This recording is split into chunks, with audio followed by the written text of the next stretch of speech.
Good evening. Welcome to the December 17th edition of the Downers Grove Village Council meeting. We're starting a little early tonight. We're glad you all were able to accommodate and join us tonight. As is our tradition, we'll begin this meeting with the Pledge of Allegiance. I pledge allegiance to the flag of the United States of America and to the republic for which it stands, one nation, under God, indivisible, with liberty and justice for all. Rosa, would you please call the roll? Mayor Barnett, Here. Commissioner Jose, Here. Commissioner Sadowski-Fugit, Here. Commissioner Gilmartin, Here. Commissioner Glover, Here. Commissioner Tully, Here. Commissioner Davenport. Here. See everybody on the last meeting of the year. I neglected to mention earlier there are copies of the agenda over on the left or your right side of the room on those counters along that wall if you need a copy to follow along. Item 3, minutes of previous council meetings. Is there a motion? Mayor, I move that the council adopt the December 10, 2024 regular meeting and executive session meeting minutes as presented. Second. Comments or questions from council? All those in favor say aye. Aye. Opposed? Passes unanimously. Item 4, public comments. This is the portion of the meeting where we take comments on items not on tonight's agenda. So if you're here this evening with a comment for us that is on a subject which is not on either the active or first reading portion of our agenda, please come on down to the podium and let us know what's on your mind.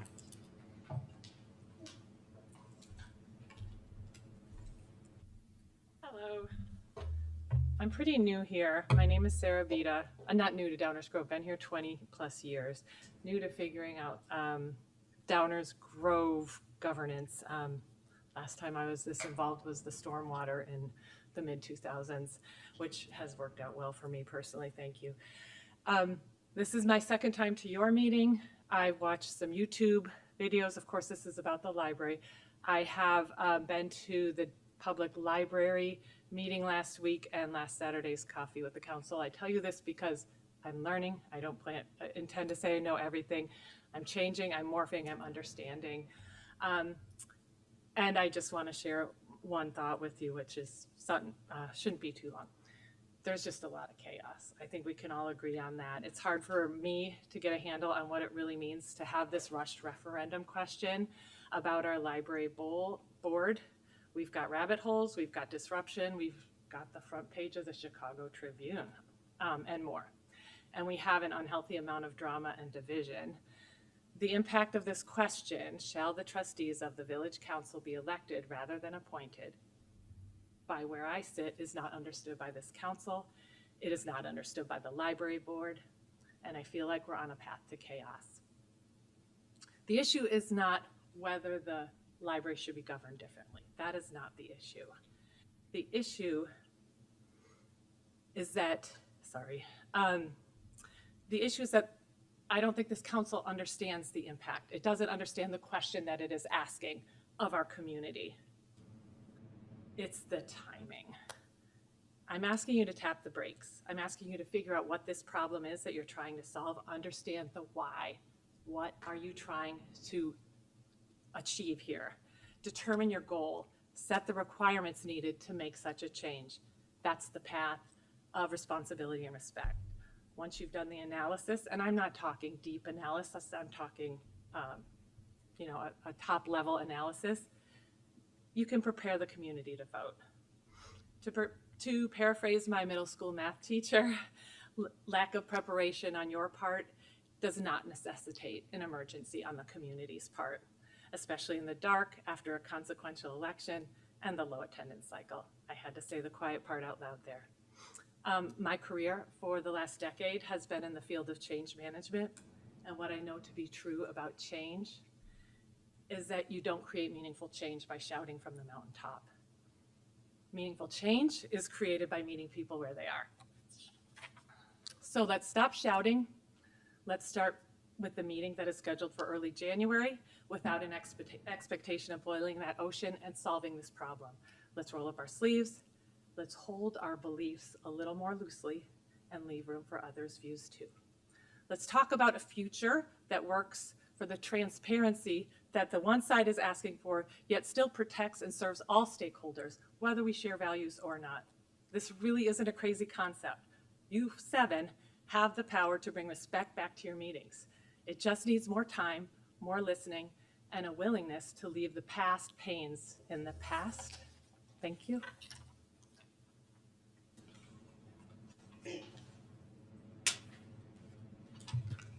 Good evening, Kylie Spahn, 20-year resident of Downers Grove. I would like to sincerely thank the council for hosting Coffee with the Council on Saturday. It is my understanding that it was the largest turnout that the council has ever had, and I look forward to the next one.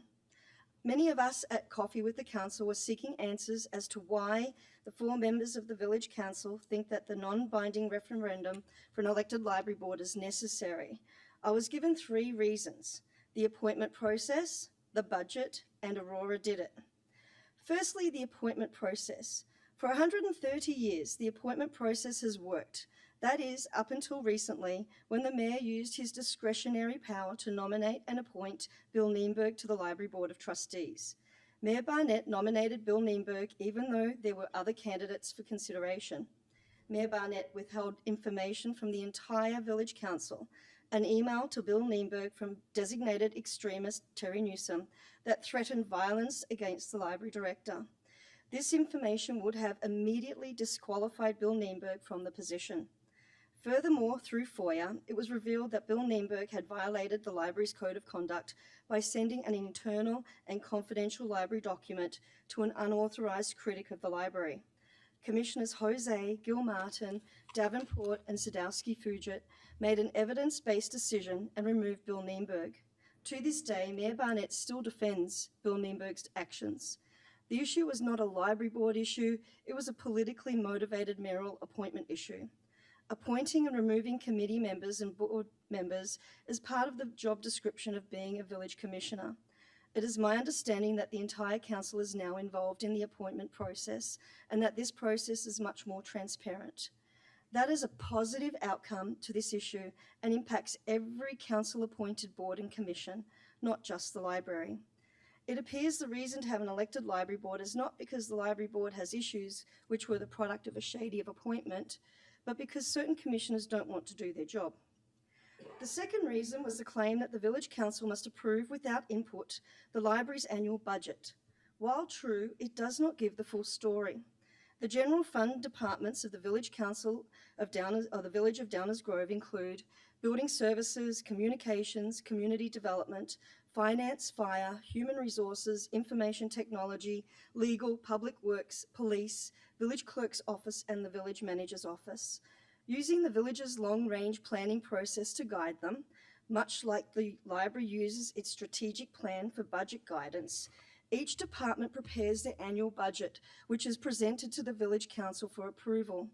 The Village Council does not have input on any of these budgets, and it is extremely unlikely that the validity of staff recommendations would be questioned. The village hires professionals who know their departments and what is needed to do their job. I'm not questioning the budget process of these departments. As a resident and property owner, I am extremely happy with the long-term planning as well as the day-to-day operations of our village.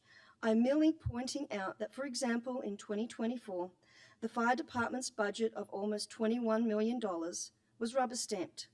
The police department's budget of $20 million, rubber-stamped. The Public Works budget of $6.5 million, rubber-stamped.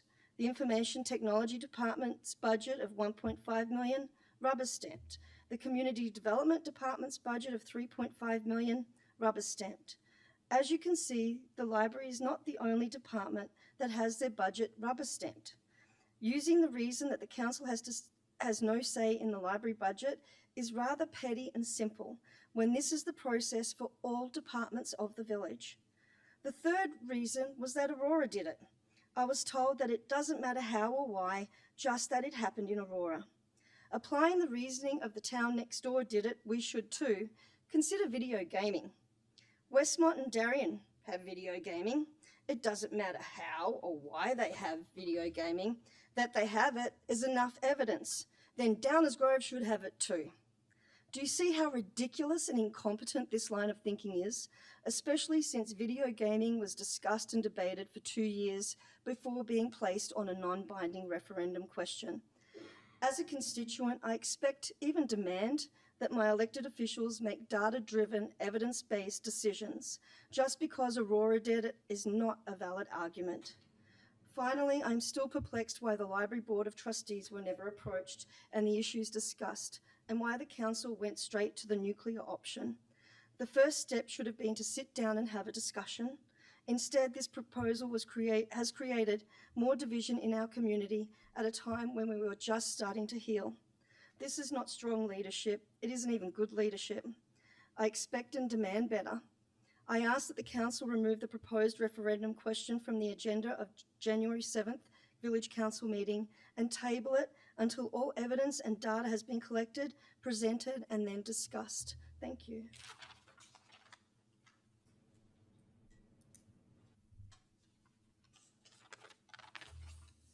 Hi, Mary Blanchard, Downers Grove resident. It's interesting how perspective can change over a week. In an odd way, I find myself thanking the four that are supporting the advisory referendum for the spring ballot. And that's because I'm so heartened by what I've seen from our community.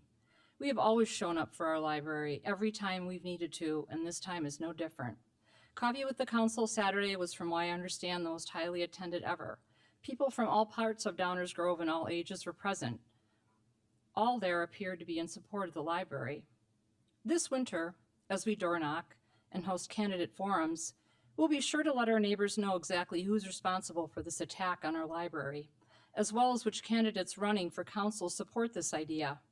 In talking with an elected official from Lyle over the weekend, they mentioned that several years ago, some in their village government wanted to remove $1.2 million from their school district funds. That referendum failed, and everyone in the village can still name the names of those responsible for that failed referendum. Those people remain unelectable. I like that for you. I'm also hearing that people are tired of this nonsense.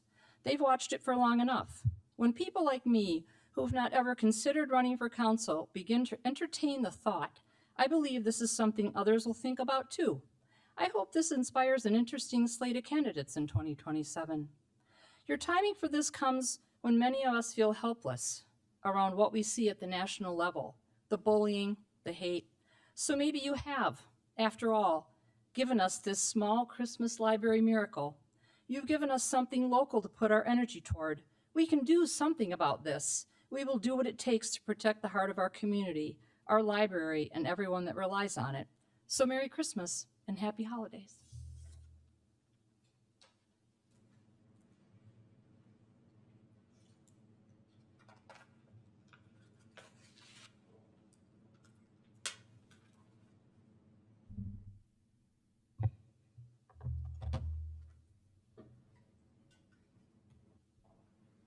David Rose.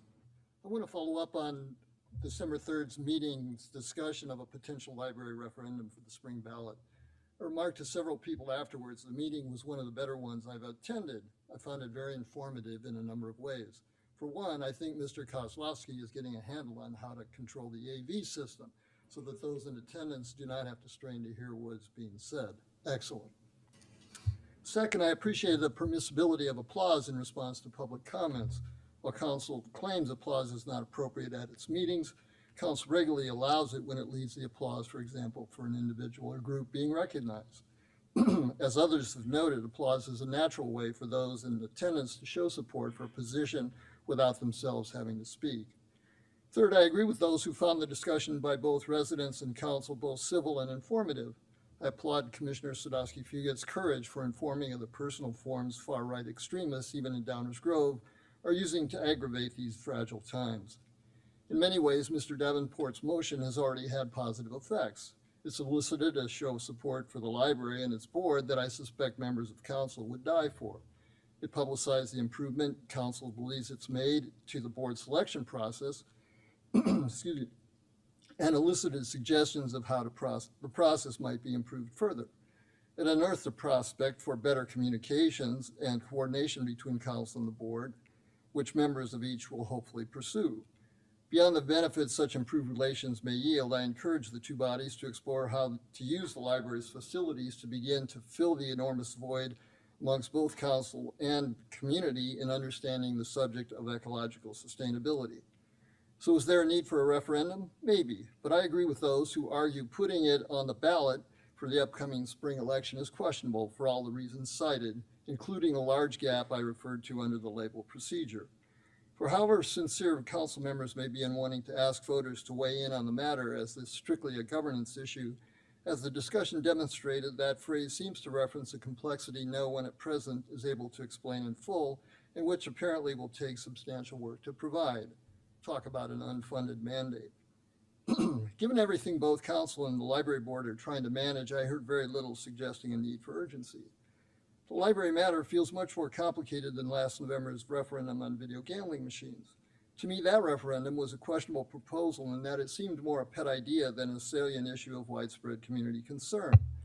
Furthermore, the whole sequence of council's discussion of video gambling and the non-binding vote demonstrates, I think, one of the main concerns those opposing direct election of library board members have, namely the possibility that the results of an election need not change the overall dynamics of the board's operation, but can disrupt or sidetrack it.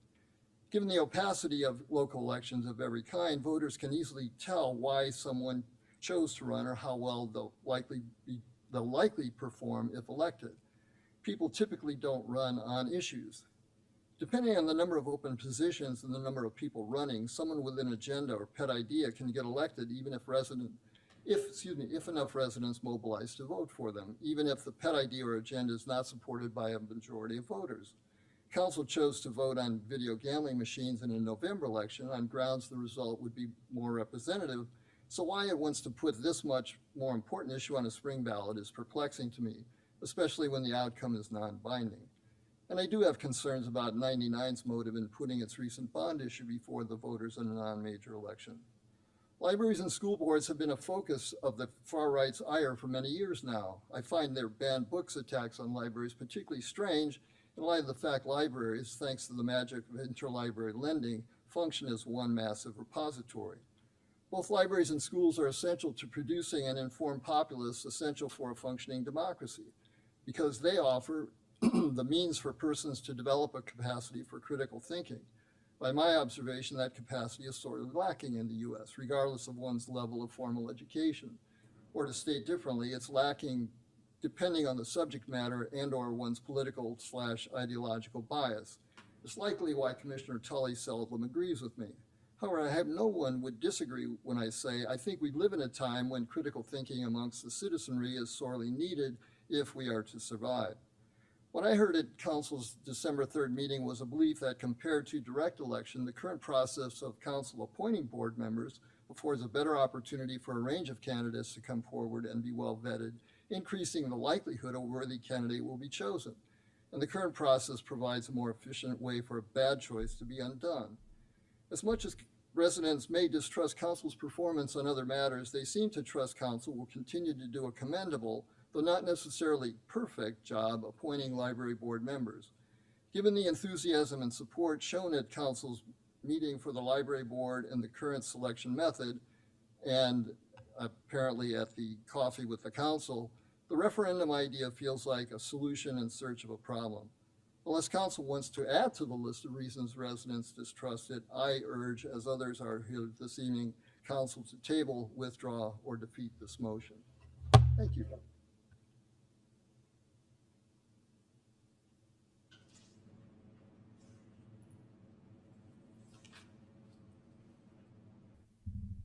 Good evening, Mayor and Council. John Ladon, 1930 55th Place, and I own a house on the south end of Prince Pond. Several neighbors and I attended the planning and zoning meeting last night where they were talking about the future land use. It's becoming clear to me and others involved that any changes to that map are going to be driven by Mayor Barnett and this council. The committee did a nice job looking at all the information, but the decision makers are sitting here tonight. The Prince Pond neighbors and I are asking again to please remove the downtown transition from that corner of Saratoga and Warren to reinstate the original R5 zoning, and that will preserve the Prince Pond neighborhood as a residential historic area of Downers Grove.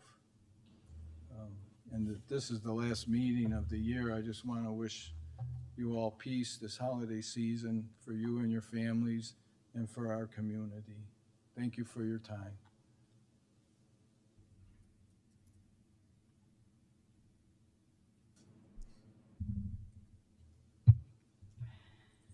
I'm Robin Tryloff, a Downers Grove resident for more than 30 years.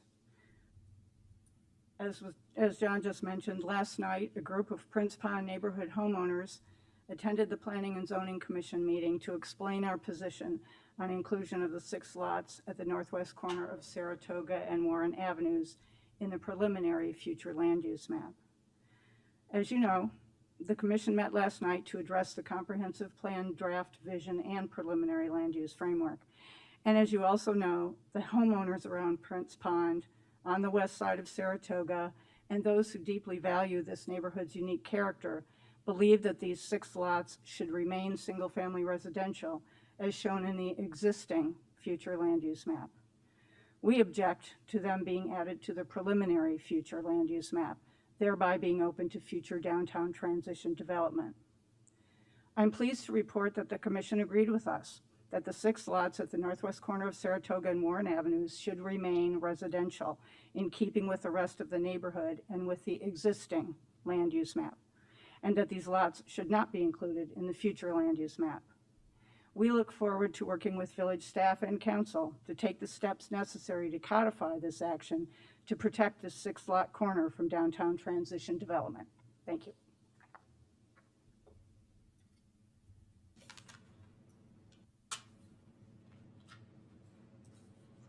Any other subjects not on tonight's agenda? Okay, we will continue then with our consent agenda. Is there a motion? Mayor, I move that the council adopt the consent agenda as presented. Second. All those in favor say aye. Aye. Opposed? Passes unanimously. Item 6 is our active agenda. We have 3 items on our active agenda tonight. As a reminder, the active agenda are items we've discussed at least once prior, sometimes multiple times. These are items on which we do plan to take action this evening. Is there a motion concerning water rates? Mayor, I move that the council adopt an ordinance amending the 2025 rates charged for water as presented. Second. Do you have any comments from the audience on the water rate item? Council comments or questions? All those in favor say aye. Aye. Opposed?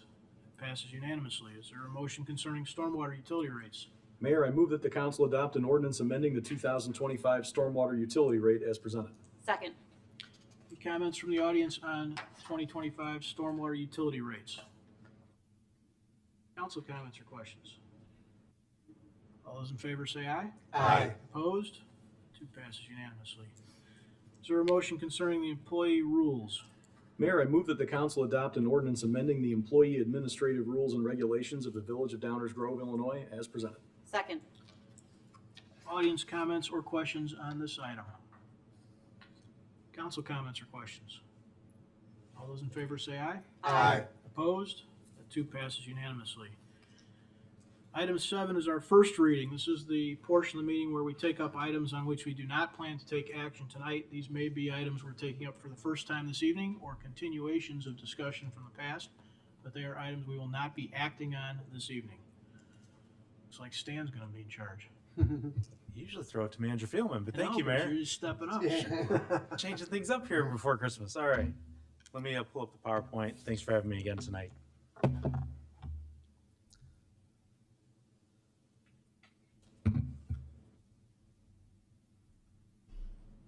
So the first item tonight is a historic landmark petition for 1129 Curtis Street. As you know, 1129 Curtis Street is just immediately west of the downtown area, here between Carpenter and Forest. It is located on the south side of the street, just a little bit west of the intersection with Forest there. The property is a classic four-square development, a new four-square home. It was built circa 1926. The four-square, you can see it's typically looks like a little bit of a box. It has a low, medium-pitched pyramid hip roof like we have here shown on both roof structures. It does include a front porch. Sometimes the porch is enclosed like it is here. Other times it's open. This is a pretty typical and good condition four-square. The Historic Preservation and Design Review Board considered this at their most recent meeting and found that it met the standards, the criteria, A, that it's over 50 years old, it's just almost 100 years old, and that it is a good representation of an architectural style, in this case, the Foursquare. And they did recommend approval of the petition. If approved, this would be number 33. Thank you, Mayor. Thank you. Any comments or questions from the audience on this item? Please come on up to the microphone. Tell us your name and welcome. My name is Matt Hansel, and this is my home.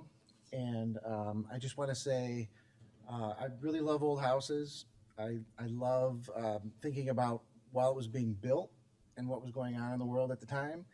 And it's just really good. I really like it. And I feel very lucky to be in such a good town right by the library. It's really nice. Thank you. Thank you.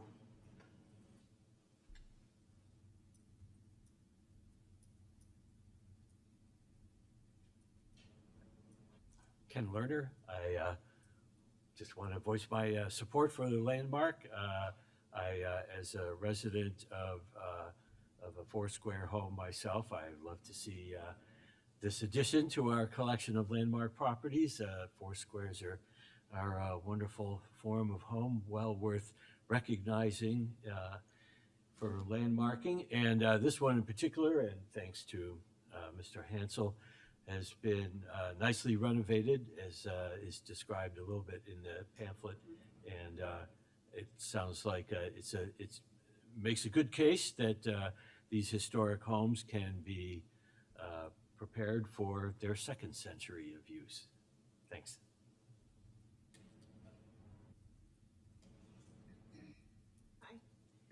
Sharon Anderson, and I'm a 50-year resident of Downers Grove, and I totally support this landmark of Matt Hansel's.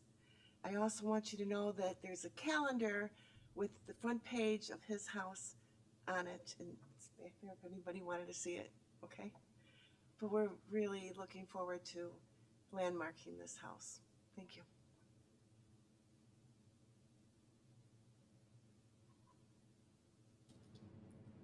Anyone else? Okay, council comments, questions? Martin, go ahead. Thanks, Mayor. You knew I had to say something. So first of all, really, really pleased to see this come before us. My appreciation to the Hansels for making this happen, because without you, we don't have the opportunity to do this. So thank you very much for bringing it forward and for allowing the community and many future generations to appreciate the beauty of your home that you've established. So thank you very much. And I also would be remiss if I didn't thank the Friends of the Edwards House, who I'm sure had some role to play in this. So thank you for your involvement as well, not only in this landmark home, but in any others that come before it. We're going to be talking about a sustainability plan later tonight. And as I've always remarked, landmarking homes like this is, yes, it's one small piece, but it is an important piece of sustainability and sustainability of our historic treasures in our community. So thank you very much. And then last, Stan, thank you so much for always putting the number on the list. Now that we're up to 33, so I don't have to go back and count every time, but really glad to see this, and we're going to get to 40. I know it. So thank you very much, Mayor. I look forward to supporting this. Thank you. Others? Mike? I hope we get 133 or 233 eventually. So thank you very much for doing this. You know, Foursquare's not only historic, but when you look at Downers Grove and what we have a lot of, that's something that we have a lot of. So we're really talking about preserving some of the character of Downers Grove when we look at the Foursquares. And and architecturally, a lot of people don't realize it's really economically, it was really one of the most efficient ways to build a house from a planning standpoint. There's very little wasted space. You have bedrooms that have corner windows, on two walls, just super great. So thank you for doing this. It's one more house that we don't have to worry about getting torn down needlessly. And so thank you very much. Anyone else? Okay, let's continue then. So the next item on the first reading tonight concerns the Meadowbrook Shopping Center and a public hearing ordinance to set a date for a public hearing before the village council and set a date for a joint review board with regard to the establishment of a tax increment financing district, or a TIF district for short. As we all know, the Meadowbrook Shopping Center is located at the southwest corner of 63rd Street and Woodward Avenue. We can see the property in question here outlined in red. There is one piece outlined in red that is not part of the redevelopment project. That's a small structure in the middle of the larger development there. So the overall redevelopment project is identified for 4 phases. The 4 phases would include parking lot improvements, inline building facade improvements, 3 new outlets with 8,400 square feet of sales tax producing tenants, and a 15,000 square foot grocery or retail store within the inline development there, and completion within 4 years as well. It is set up in different phases, so that's how it's set up that way, with 4 years to complete all the phases. Tonight, we're asking the village council as a first reading to consider an ordinance to set a public hearing date and joint review board meeting date. You can see the public hearing before the council would be March 4th, and joint review board would be Monday the 3rd. The next steps in this development process includes a planning and zoning commission meeting on Monday, January 6th. If there's any questions I can answer for the council at this time, I'm happy to do that. Thank you, Mayor. Thanks, Dan. Any comments from the audience on this item? Comments from the council? Martin? After you, Chris. I would just add, thank you, Mayor. Very much looking forward to moving this forward. I know there's been a lot of hard work behind the scenes, both from the developer as well as the village, and anything we can do to help get this moving along, I think is going to be in the best interest for all of us. Thank you, Mayor. Thank you. That's what I was going to say. Thank you. I agree. Let ahead now. All right. We all agree. Thank you. Attorney's report, item 8. I only have one item tonight, Mayor, that will be on the January 7th agenda, and that is an ordinance calling for a public hearing and joint review board meeting to consider the designation of the redevelopment project area and approval of the redevelopment plan and project for the Village of Downers Grove Meadowbrook Tax Increment Redevelopment Project area. Thank you, Mayor. That is all I have tonight. Thank you. Mayor's report, I just had 2 things. First was alluded to earlier by one of our commentators as it relates to the subject of the library referendum that's hanging out there. We are going to have a joint meeting of the Library Board of Trustees and the Village Council on January 2nd. That meeting will be at 7:30 p.m. It'll be publicly noticed, and the public is welcome to attend. We'll continue to talk to them and see what kind of path forward we think makes sense. And then lastly, it's our last meeting of the year. And I want to thank everybody for participating all year long. Even if you're not happy with the outcome or you're thrilled with the outcome, being part of the process is important. We often are accused, I think, at all levels of government of not listening. The evidence is quite the contrary. And there is time and time again when your involvement has mattered and has changed the way the direction of this council has set public policy. The guiding DG process also, we appreciate everybody's involvement in that. That's a little bit unique for this year and continuing to next. But every one of these meetings offers the opportunity for folks to tell us what's on their mind, tell us what they think is the best path forward. And we do appreciate that input. It doesn't mean it always gets followed, but we do appreciate it, and I thank everybody for coming. With that, I hope that everybody has a happy holiday season. As we go through this, irrespective of what your particular faith might celebrate, it is a time of year where we try and think of others, and I hope that everybody in Downers Grove does a little bit of that. Looks for your neighbors, looks for your friends, look for your relatives, and find ways to reach out and share a little bit of peace. We could all use a little bit more peace in the world. Council member reports. It's an opportunity for council members to report out on goings-on in the community, other groups that they're connected to, or maybe share some end-of-the-year words. Mike, we'll start with you. Just want to wish everybody happy holidays and wishes for peace and joy. Thank you. You, Danny? Yeah, I have nothing to report. Happy holidays to everybody and Happy New Year. You too. Leslie? Yep, just want to wish everyone a happy holiday season, and I know for many the season also can involve a lot of grief and sadness, so I want to wish those who are struggling with the complexities of this time of year that you can find a little peace and small moments of joy. That's all, Mayor. Thank you. Thank you. Martin? Thank you, Bob. Mayor. It's that time of the year, so a little informality I think is allowed. Appreciate it. Bear with me, because a couple people have already mentioned on Saturday, December 14th, we held our monthly coffee with the council at the Downers Grove Public Library. And it's been noticed, you might not be surprised to hear that we had an exceptionally large turnout, which was terrific to see. People came with lots of questions, wanting to get straight answers and accurate information. Sometimes we don't get many people at Coffee with the Council, sometimes we get lots of people at Coffee with the Council. But year in and year out, people say that it's something they find very important because they can come down and talk to their mayor and commissioners directly.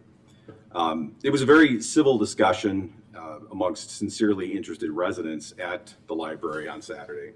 There was no yelling, there were no threats, there were no attacks, or any false accusations that I perceived. An excellent dialogue was really had by all. And as I've said, Coffee with the Council is a terrific opportunity for residents to share their views with us one-on-one in real time that other forms of media just can't match. Sometimes we get compliments, but more often than not, folks are expressing their concerns or displeasure over one thing or another that affects them personally. And that's a very healthy thing, because no person or institution is above criticism, much less reproach. All of us can do better, and we can be more responsive to our constituents, even when we disagree. But harmful, abusive, or violent rhetoric and conduct is never okay. It is wrong and should never be condoned. Lest there be any doubt, I join those who condemn such behavior in any form and from whatever source. Malevolent vitriol directed at groups or individuals can have consequences. It's been said, and I borrow this from someone else, that words have power, and when used to spread bigotry, they can inflict real harm on individuals and communities. Indeed, we have too often seen too many instances of such vitriol being acted upon in horrific ways. Elected officials, candidates, and even executives are being targeted for violent and sometimes deadly attacks, and that's chilling to say the least. While I'm sure I might get attacked for asking people not to attack one another, I too, as others have, ask that we lead by example and help to curb malicious attacks and false accusations, whether they're in restaurants, out in public, from the podium, from the dais, through social media, digital platforms, or otherwise. Let's all please model the behavior that we call upon others to demonstrate. As some of my colleagues have said earlier, the holiday season is an especially appropriate time to call for more dialogue and less debate, more consensus building and less conflict. After all, the winter holidays are not just dates on a calendar, they are a whole frame of mind and a state of being. How we all come together to help one another, to erase each other's burdens, and to fill everyone's hearts with joy is all part of what makes the holidays such a magical time. So regardless of what you observe, or if you choose not to, I wish my colleagues, our staff, and everyone in the community a very Merry Christmas, Happy Hanukkah, Happy Kwanzaa, and a happy, healthy, and prosperous New Year. Oh, and one more thing. There are only about 190 days left until Rotary Grove Fest 2025. Thank you. Thank you, Martin. Chris? Yeah, thanks, Mayor. I too want to wish everyone a happy holiday season and a happy new year. I am very encouraged that at the first, or I should say January 2nd, that this body will take its opportunity to meet with the library trustees and have an open dialogue. That's a small gift, I think, that I'm looking forward to opening and engaging in. And I think I'll leave it at that. Thank you, Mayor. Thank you. Macho Man. Oh, yeah. Thank you, Greg, Mayor. what do you got? I just want to join in wishing everybody a happy holidays and happy New Year. Celebrate well, celebrate safely, and hope everybody remains healthy. And we'll see you all next year. Sure everybody can see. Well, this is year 2 in this one. Yep. It's a good look. It's a good Macho look. Man's from Downers. You got to celebrate. Glad you brought that. All right, we will continue this meeting with our manager's report, just as a frame of reference for folks that are still here or watching at home. One of the reasons we started early tonight is because we have quite a list on our manager's report.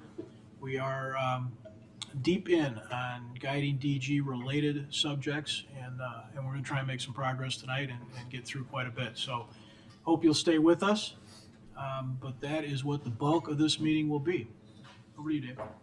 Thank you, Mayor, for that introduction. 2 items regarding guiding DG tonight on the manager's report, and then if we have time, a discussion of long-range priority action items. I am pleased that we are continuing with our discussion of the environmental sustainability plan. We'll talk tonight about vision, goals, and recommendations. With that, I will turn it over to our teammate, Environmental Sustainability Manager, Jason Mitchell. Thanks, Manager Fieldman. Thank you, Council. Before we get kicked off here, I just want to thank all of you as well as everybody here to give up an extra hour during their holiday season to make sure that we can get through these conversations here during the last meeting of the year. This evening, we will be discussing kind of preliminary draft of 2 sections of the sustainability plan. As a reminder, back to September, we discussed an outline for the sustainability plan that was presented to Council. And the structure of the plan as it's was discussed then begins with these high-level vision statements, aspirational vision statements, which funnel down to goals, objectives, and actions. So the idea here is that as the plan progresses and as we start to develop and draft the other sections of this and sustainability plan, that the specificity will increase as we get down to the actions. This evening, we're going to be discussing the introduction and the vision sections that have been drafted and reviewed by the Environmental Concerns Commission, with a heavier emphasis on the vision section. Before we kick off that conversation, I just wanted to reflect back on some of the direction that Council has provided to staffing the consultants. First is a definition of sustainability that was discussed earlier this year during a workshop and presented again to Council in September. And the phrasing that was determined at that point was that the definition that we'd use for the village of Downers Grove is being environmentally sustainable is the continuous and conscious effort to act strategically in service delivery and policymaking in a way that preserves resources and enhances the natural environment for future generations. Another piece of feedback that Council has provided is regarding the scope of the sustainability plan, with it being an emphasis on village operations, collaboration with strategic partners, and easing pathways to sustainable practices in the community. The intro section that was presented in the agenda includes 2 subsections. The first is an introduction that establishes a purpose, sets the intent, and acts as a call to action to the community. The second is a background that provides a summary of Downers Grove's history of conservation and sustainability dating back to its founding.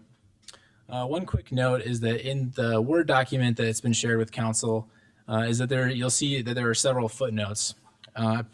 Provided here kind of a mock-up of what we envision the plan might actually look like, where those footnotes become kind of a sidebar. And the intent here is that the content, the main content of the draft that's being presented is the core of the sustainability plan for the community or general audience. And that there's going to be additional information that may be a little bit more technical or provide some background on the points throughout the plan and kind of serve as if you'd like to read more or read further. I'm not going to solicit any detailed feedback this evening. I'm just trying to make sure that we have the ability to get through the conversation.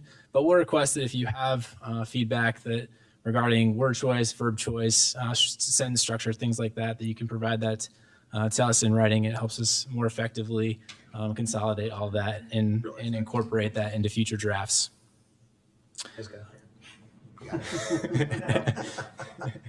Duly noted. Looking Much at appreciated. you. I would like to focus on the vision section because this is really the foundation of everything moving forward for the community pledge and the village objectives and actions. So the overall visions section has two components. The first being an overall vision statement, which really kind of tries to capture the aspirational vision of the community in a couple of decades. Beyond that, it's also organized around 5 themes. Within these 5 themes, there's subsections. First being a background, which really describes some of the environmental issues that we're facing today. The aspirational statement is really kind of looking forward. It sets a vision for 20 years down the road or so. Building on that aspirational statement are a set of community goals. And some of the feedback that we got through the ECC from the preliminary draft was trying to limit this to 5 to make it digestible by the community, and make sure that we provide some breadth so that as we draft objectives and actions in the rest of the plan, that we have some flexibility to determine the best way to move forward. Another one was don't specify how.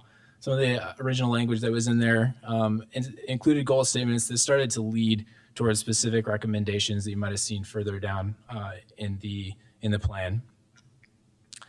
The last section in each theme is a set of village key recommendations, and this gets the idea of that direction the council provided that the village should act as a leader for the community.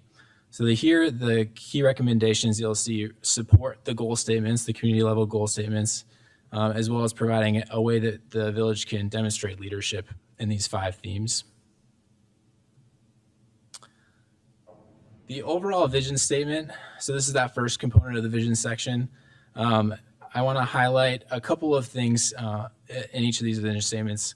I won't go through this in detail as we get through the themes, but I do want to read this overall vision statement because it really is kind of the central point and foundation of the plan.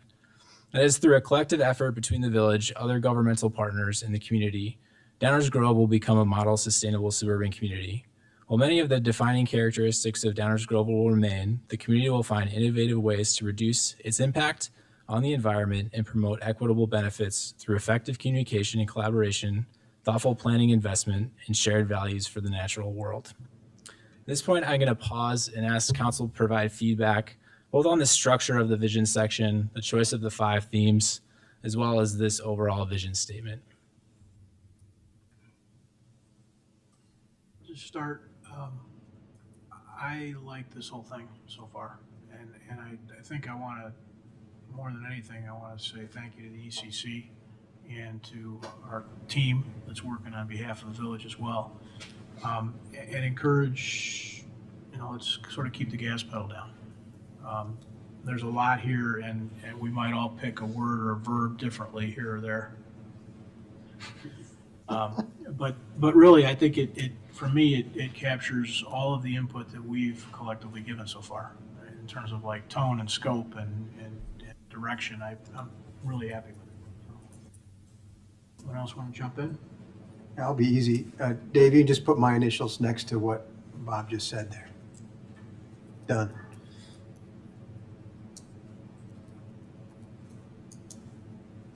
Yeah, I agree. I feel the same way. I'm really pleased with the vision statement. Oh, yeah.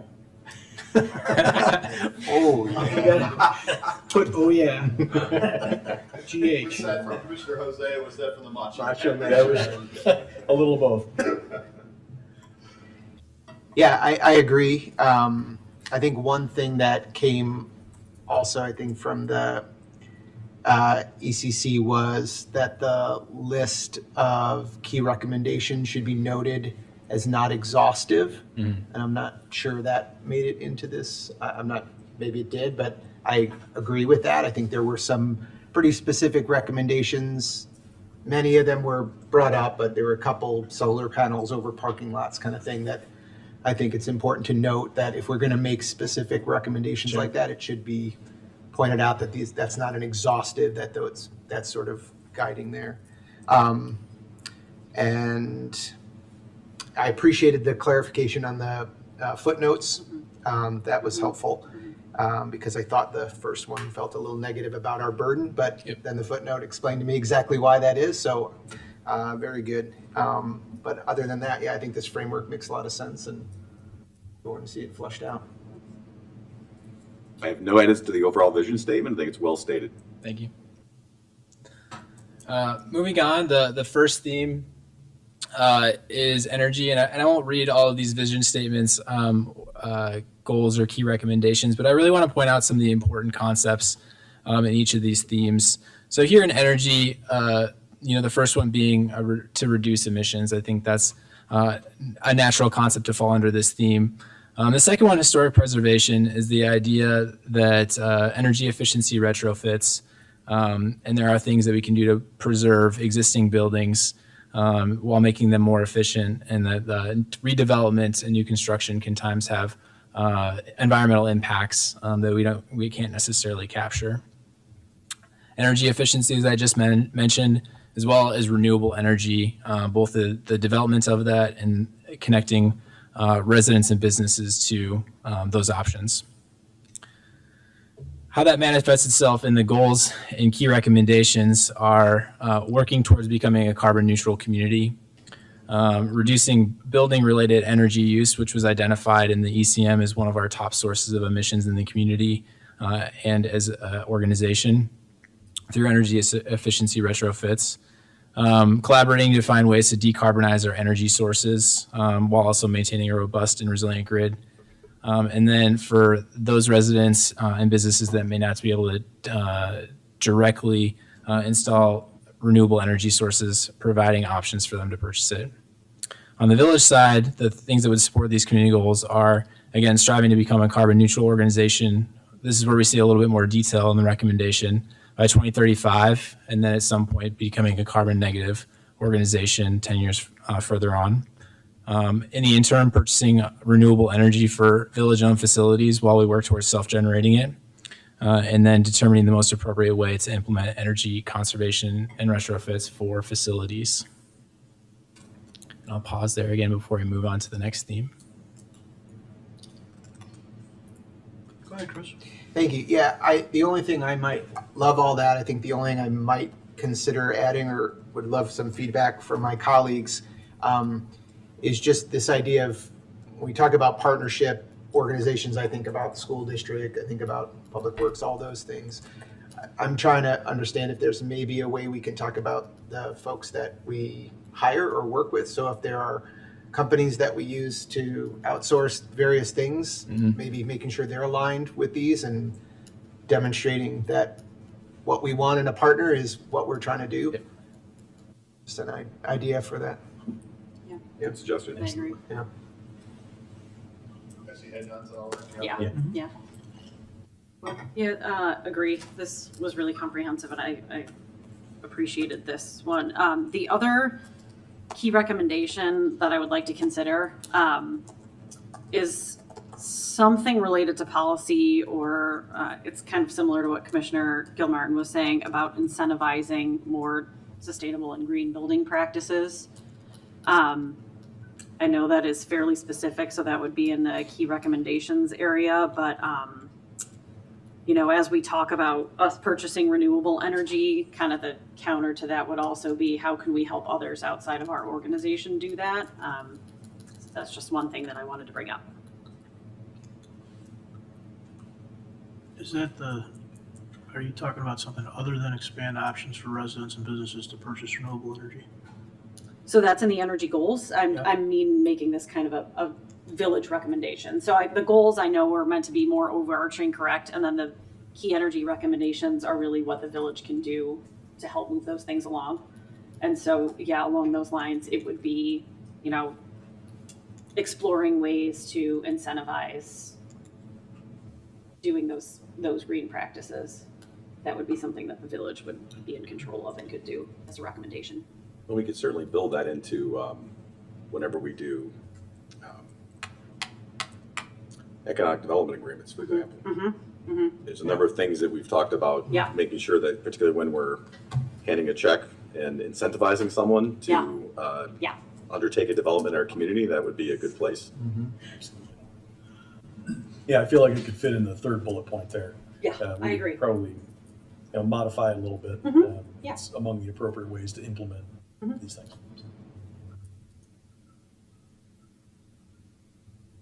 Does that all fit with what you were thinking? Yeah. Yeah. Okay, anyone else? Everybody nodding on that? Okay. Awesome. Thank you. Next up is ecology. And this was a little bit of a challenging theme because it's so broad. I will note that some of the goal statements in this one probably seem more abstract or conceptual nature than some of the other ones that are a little bit more specific. And that's really because the first draft for the ecology had several more goal and key recommendations that we tried to really tame back. But the important concepts here are really the idea of biodiversity, habitat, connectivity, and then clean air and water. The goals, again, like I said, increase biodiversity and habitat connectivity throughout the Downers Grove. Starting to get into the idea of a healthy urban forest. Urban forest is a term that you'll see carry forward throughout the plan, which was an intentional choice after conversation with our incredibly knowledgeable forester on staff. Improve water quality in local waterways. So this is thinking about the water that falls on our community and leaves through our watershed. Supporting the conservation of potable water. So how do we preserve our natural resource and then reduce light pollution? And then on the key recommendations, thinking of ways to actively promote biodiversity and habitat restoration on village-owned properties, as well as with our other government partners. Explore becoming a dark sky community, prioritizing nature-based solutions, example being like green infrastructure that we're already doing. Continue to expand the use of public spaces as native landscaping demonstrations, so something, again, that we're already doing, but it's an awesome opportunity for us to lead and demonstrate to the community what's possible. Avoid the use of chemicals that harm plants and impact water quality, and then continue to maintain the lowest possible leakage. So we already have a pretty efficient drinking water system, but continuing to make sure that we maintain that. And kudos to council taking the action this evening with the water rates that ensures that we have the resources to continue to do that. Looks pretty good to me. Anyone else want to add? Yeah. Go ahead, Leslie. One area that I feel like is a little bit missed in the goals is potentially something related to water conservation. It's definitely addressed in the key recommendations, but I don't feel like it's necessarily addressed in the goals. So I don't know if there would be interest in, we talk a little bit about support the conservation of potable water, but I feel like we could have a little bit stronger. It's funny because that was one of my comments, was that like this one feels so much more generic, right, than some of the other ones, and I know part of that is due to that. One question I have though is about the use. So is the use of urban forest a deliberate versus urban canopy? Yeah, that was a conversation. How do we end up? That was one question that I had overall, kind of throughout the document. How do we decide to use forest versus canopy? In a conversation with our forester Greg, and getting his input on this, I asked him if there was a preferred term, and he said urban forest is a little bit more holistic and comprehensive of the way that we think about all of the trees in our community versus just a canopy, which is kind of a structure of a forest, right? They serve completely different roles. So I think it was just the idea of being able to capture that more holistic concept throughout the plan. If that is the case, then I would suggest maybe even just either maintain or improve upon. I mean, realistically, we probably could be doing a little bit better than where we are now. And so just making it a little bit more forward thinking. And then the only other things that I had were, for a couple of these, it's hard for people, I think, to visualize kind of what we mean by some of it. So for example, the first one talking about improving biodiversity and habitat restoration on our properties and through partnerships with other local government entities. And I guess one question that I have is, are we just specifically talking about, the areas that we've potentially restored? So for example, Belmont Prairie, are we really talking about it across the board? So just some sort of an example of either partners that we're working with, or where, just some example to kind of help people just visualize where those are. And I had the same feeling for the nature-based solutions to reduce risks associated with climate change, right? Something that I'm very familiar with, given previous jobs that I've had, but that is probably not as obvious to kind of the average person. So I know that Commissioner Gilmartin mentioned that we want to say that this list is not exhaustive.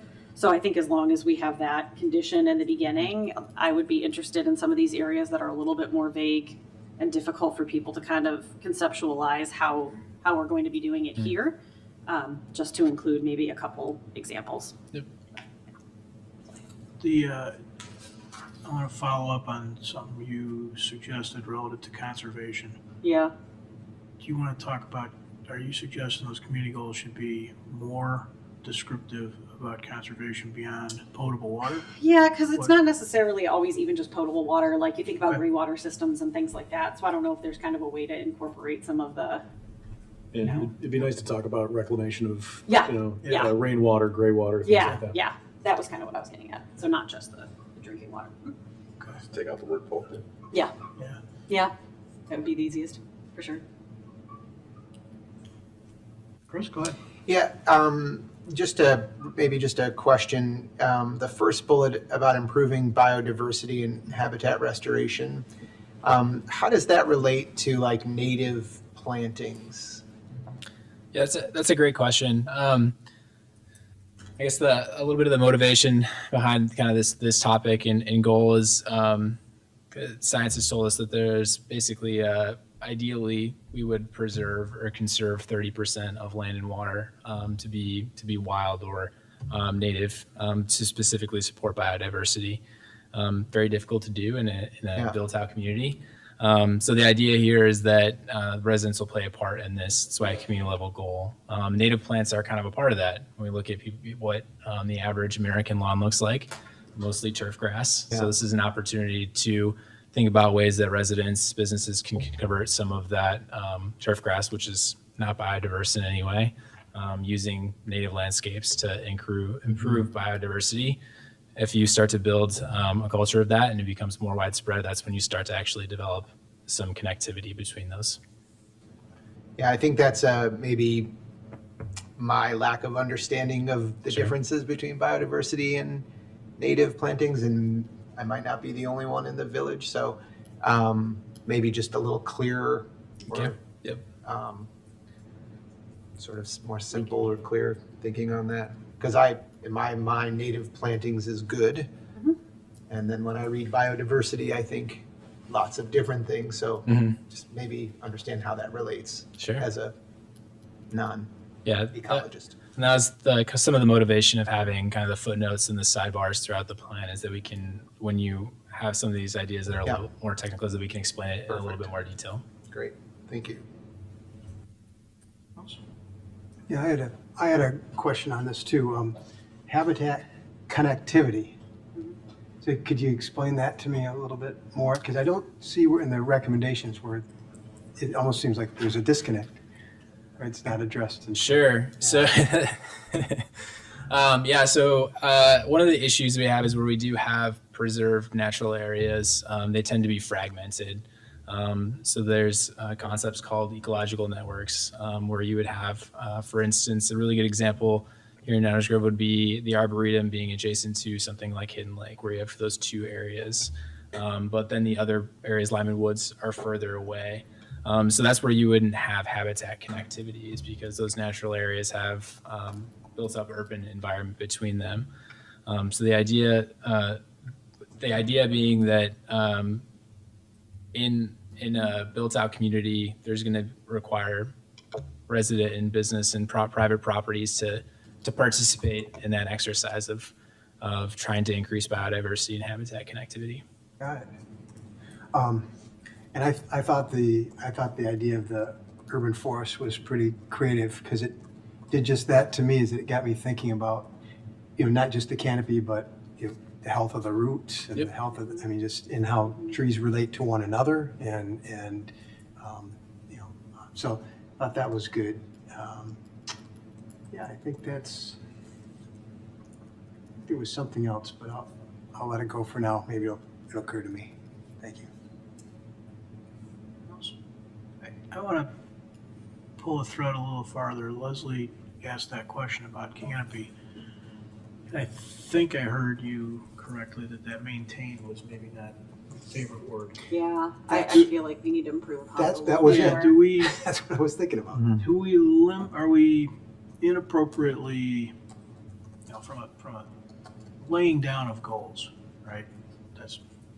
Are we inappropriately confining ourselves or restraining ourselves, or So maintain a healthy urban forest.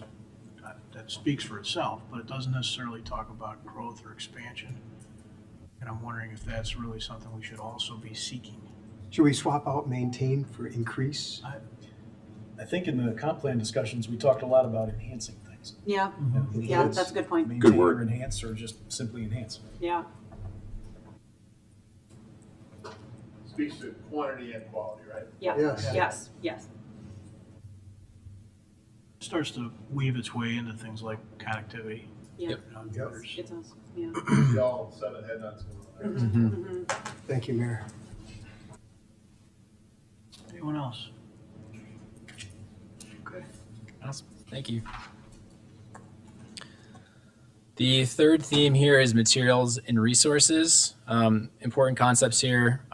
This is where we start to think about the environmental impact that we have as individuals and the daily choices we make, especially our purchasing.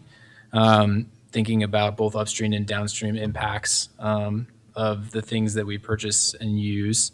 And a heavy emphasis on the idea of this is where waste and recycling would also fall within this theme. So thinking about product life cycles and waste reductions. And then we start to think about the idea of green economy or circular economy. You also have the opportunity to really start to talk about a vibrant local economy and supporting local businesses. The community goals here are about awareness of the environmental impacts of different goods and services, as well as their alternatives. Finding solutions to reduce the amount of waste while improving recycling and composting, and then promoting the availability of local and regionally produced goods and services. So thinking about sustainability also within our economic development strategies. Key recommendations here. This is where the village also starts to think in terms of product life cycles. So thinking about green procurement practices, maintaining the longevity of infrastructure and facilities to reduce the amount of resources that we have to use for reconstruction. Thinking about when things do come to the end of their useful life, what's the highest potential that we can use for those resources, for instance, trees. And then also supporting green businesses and working towards this concept of a circular economy. And before we jump in with council discussion on this, it seems appropriate to maybe mention the Recycle Coach app. Sorry to put you on the spot there, Jason. Sure. So the Recycle Coach is a software platform that's been made available to communities across the state of Illinois. And it provides residents with the ability to either use a mobile app to get updates, check their schedule for curbside waste collection, as well as get reminders the night before if you're the kind of person that might forget to put out your garbage cans. One of the really cool tools that's on there is you can actually use your phone to look up what the proper disposal of certain materials are. So if you have a question about whether or not something belongs in the trash or the recycling bin, you can look it up, or even cooler, you can use the camera on your phone, take a picture of it, and it'll actually recognize a lot of the materials and tell you exactly what to do with it. So we just launched that this week. Yep. Yeah, that is now available to residents in Downers Grove. Chris? Yeah, just on the last bullet about encouraging economic development to support green businesses, would we want to extend that to businesses, that encouragement for businesses to have green practices that just may not be a green business? I mean, I think of green businesses as building solar panels Excellent point. or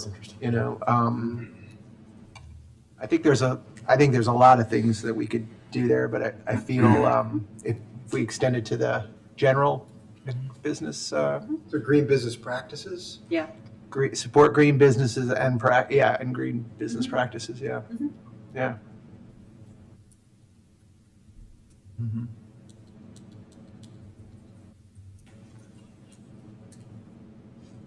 Anyone else? Just a couple. Jump in. On the first recommendation, me being me, of course, I would love to make that a little bit stronger rather than consider enhancing. I would like to say enhancing if we can, or I agree. would just like to Consider see that. just Yeah, because softens it. procurement practices are something that we really have, again, a lot more control over, and is something that we can do. at least. Are you saying to remove the word consider? Is that what Yes. you're saying? That's what I'm Gotcha. hearing. Okay. Yes. Just enhance green procurement practices, or enhance the use of. And then one thing that I would like us to consider in recommendations is also some nod to rethinking our waste contracts to encourage more recycling and composting. The last time we did one, I was kind of one of the few who wanted to go back to an RFP process because I do think that there are other business models out there that encourage recycling and composting and kind of some of those practices a little bit more than the companies that kind of use landfills as their primary, I don't know, business model, and recycling is kind of an afterthought. There are now companies that kind of do the opposite. And so as we talk about really reducing waste, I would like to see something on here about those businesses that we contract with, because that's a huge piece of it.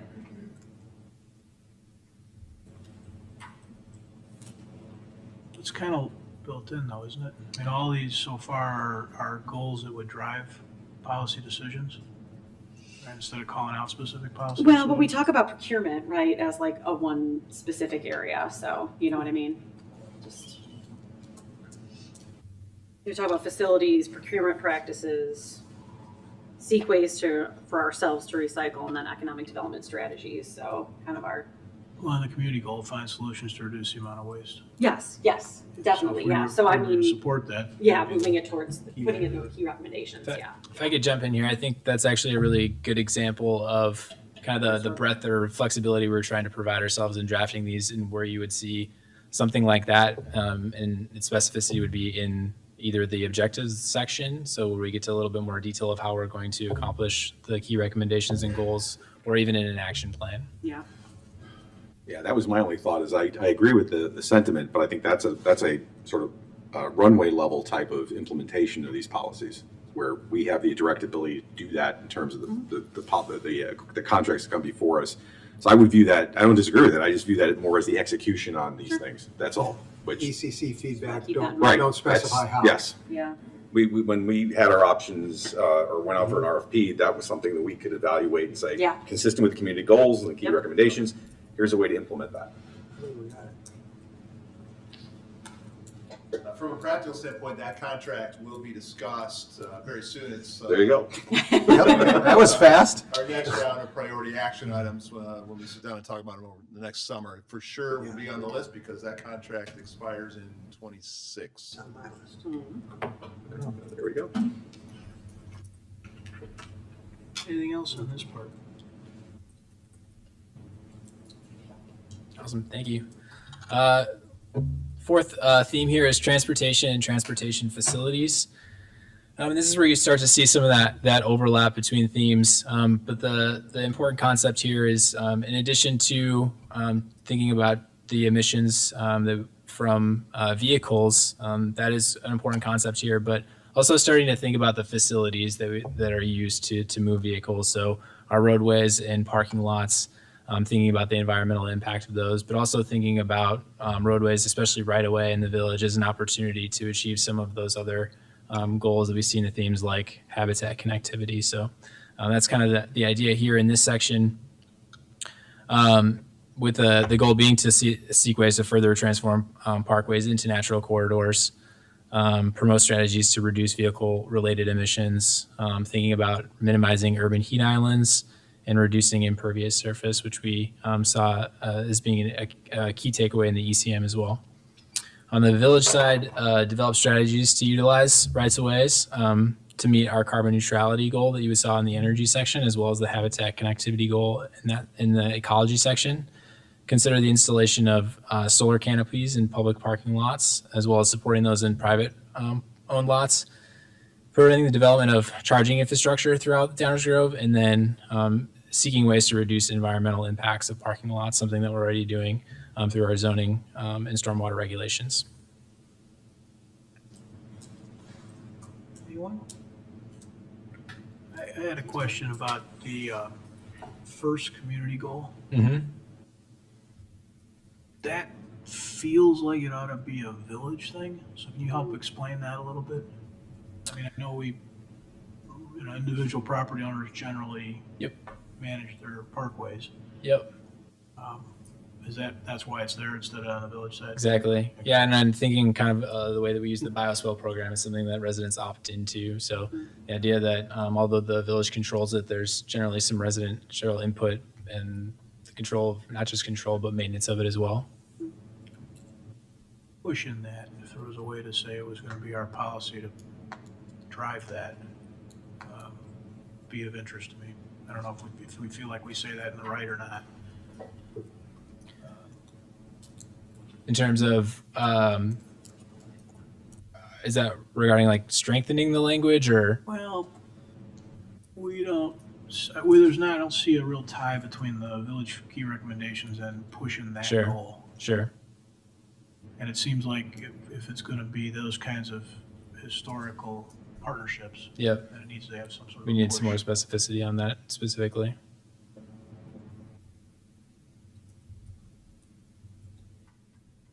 Everybody on board with that concept? Yes. Yeah.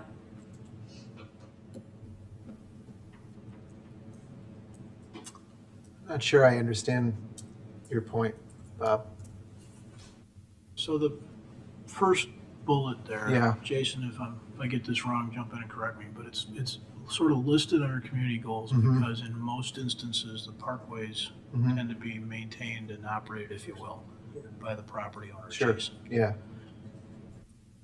Yet most of the times that those have, in the existing sort of instances where they have been transformed, they've usually been through partnerships with us. Yeah. So it feels like we should have one of our, sort of the right side, right column, should be somehow pressing that issue. I see. further. Yeah, I see what you're saying. I feel like the first bullet kind of gets at it. Yeah, yeah, it kind of A little does. bit. Yeah, Kinda. You're right, it does. Yeah, I think with that The direction, bioswales we'll and things try like to that. beef up the first, Yeah, yeah. first Yep. bullet or add to it to connect better to that. Yeah. So I would just also add the second bullet on the village side of consider the installation. I mean, I think while I love that idea, consider is somewhat soft for me as it was in the other one. And it also feels very specific, so, I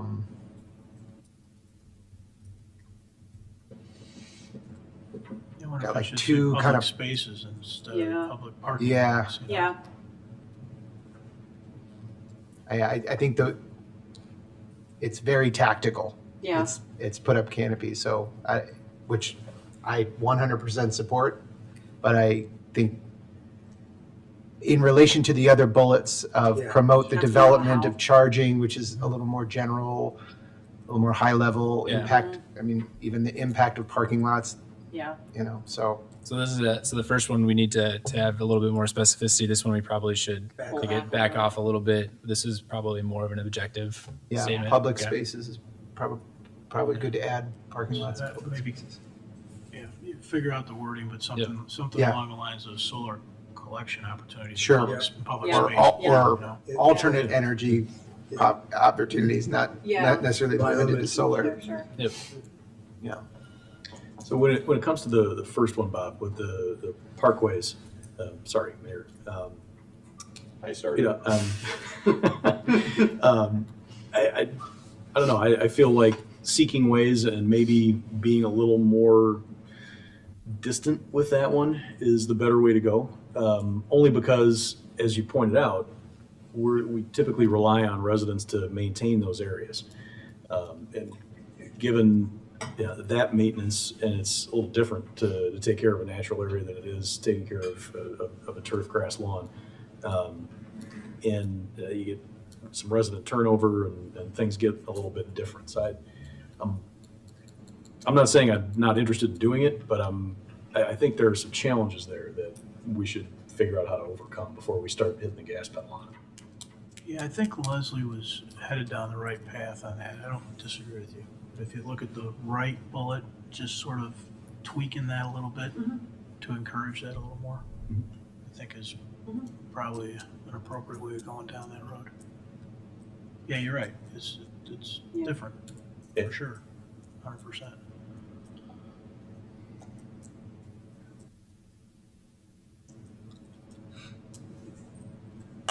Okay. Thank you. Martin, go ahead. Thank you, Mayor. So a number of the terms that are used throughout this, I keep thinking of future-proofing, to making sure we're using terms that aren't going to be obsolete after a while, but then I realize a lot of these are terms of art, so I'm not going to take issue with anything. But one clarification here, the third bullet point, promote the development of charging infrastructure, which I understand is a term of art, but I think to the casual reader, that may not come across as what it's intended to mean. So I don't know whether we add EV charging infrastructure or something like that, because it almost looks like a typo, like it's supposed to be changing infrastructure. I know. So I had that in my notes as well. that might be something that would be helpful to the casual reader to understand what that means. Transportation charging?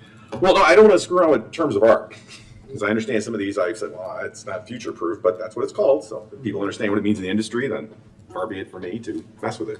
But maybe EV charging infrastructure, just so that casual reader knows what we're talking about. And Mayor, if I could jump back on.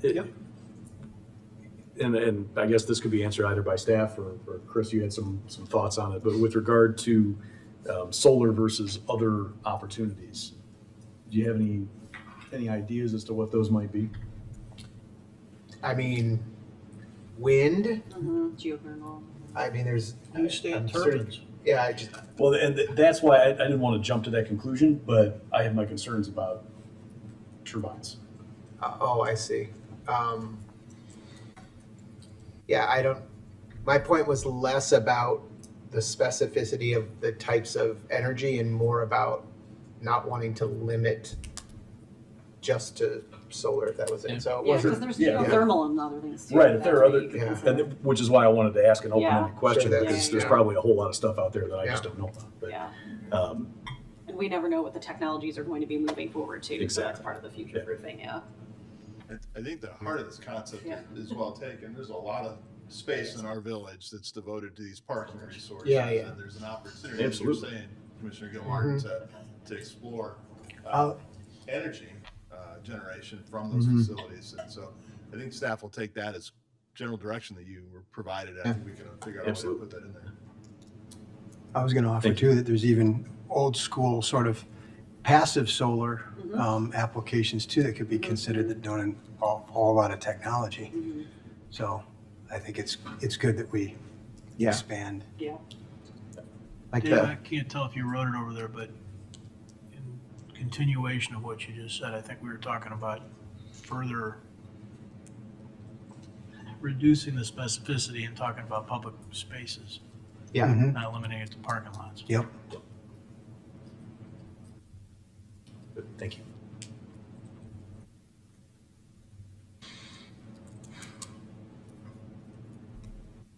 Does EV cover non-car electric vehicles? That's where I was going for transportation, maybe instead of EV.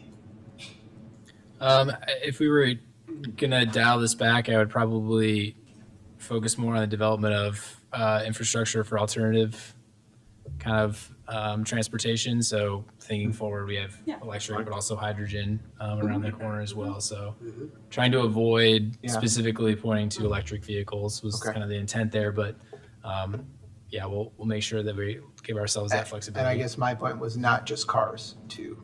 Correct. Yep. Micromobility and yep. Yeah.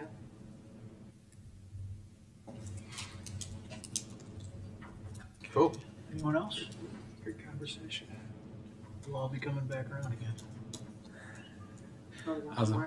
All right, one last theme. Last theme here is governance.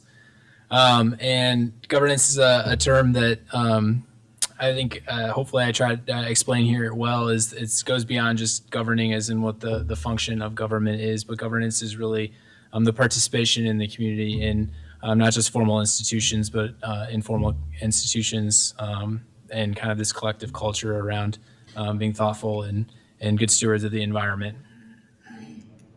So the community goals here really revolve around thinking about building this culture of environmental stewardship and thoughtfulness, collaboration with community organizations and other local government partners to make sure that residents are well informed about what efforts are going on and how they can support them. And then also hopefully that residents, businesses may start to buy in and start to coordinate things that isn't something that's exclusively led by the the village, but things are happening within the neighborhoods. On the village side, the key recommendations would be to explore policies to promote sustainable actions. Again, I know that's vague, but there's also a lot of different areas that could potentially cover. So continue to invest in projects and ongoing village services that increase natural habitat, enhance community resilience, and reduce emissions. That cuts across all of the themes that we've seen earlier. Collaborate with other governmental entities to achieve the goals that are outlined in the plan, and then promote awareness, knowing that awareness and education, not everybody's starting on the same page in terms of their sustainability journey, so making sure everybody's well aware and has the tools and resources that they need to participate. Mike?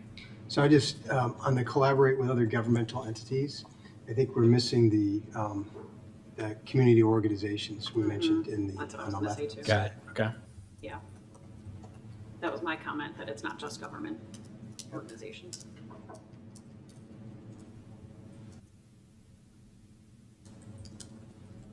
Anyone else? I think this is great. Excellent. Okay, looking good. Awesome. And with that, I appreciate the feedback and direction. I think Jay and I know exactly where to take this from here. So the next time you see us, we will hopefully have a nearly complete, you will be seeing both the village objectives and the community pledge sections of this plan the next time we bring this back. And with that, I'm going to turn it back to Manager Fieldman. Thanks so much. I also want to Dave, add. before you go any further, I want to get some comments. Oh, Oh, sorry. You got anything else, Jason? Nope. Okay. If you look at our agenda, we're going to move on to comprehensive plan related to bike and pedestrian. So before we do that, if folks would like to give us some additional comments on what they just heard, the presentation they just heard, our environmental sustainability beginnings of a plan, please come on down and let us know.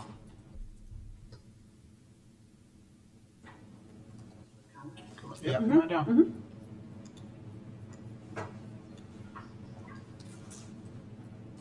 I'm Bruce Maybe. I think it's been 50 years now in Downers Grove. I didn't come here planning to make any comments, but what I just saw was better than I expected. It was very good. I had read the documents ahead of time, and the words were good, but I sensed some flavor here, and I appreciate that. I also happen to have just become involved with Greener Grove, and all of you know them. And Greener Grove is doing a lot of things in parallel with this, and a lot of collaboration can go on between the village and Greener Grove and a number of other institutions. I happen to have taken on the role with Greener Grove of being their liaison with the Go Green Illinois. It's the versions of Greener Grove in I think it's 28 different active communities around mostly the Chicago area. Well, I'm learning like crazy, and I'm really overwhelmed, even by listening to you, but also when I start to get with them. What they do come true for me, what really works. I went to a Greener Grove meeting recently on the day that my furnace went out. And at that Greener Grove meeting, the panel that they had a lady from Oak Park who started talking about in Oak Park we're encouraging heat pumps and so forth. Okay, now I bought a heat pump. So I'm a good guy in some of the language that's in here. I bought a heat pump. My point that I hope to introduce here is that I don't want to be the only one learning about what Oak Park and who else out there is doing some very concrete good things that Downers Grove can just pick up and use.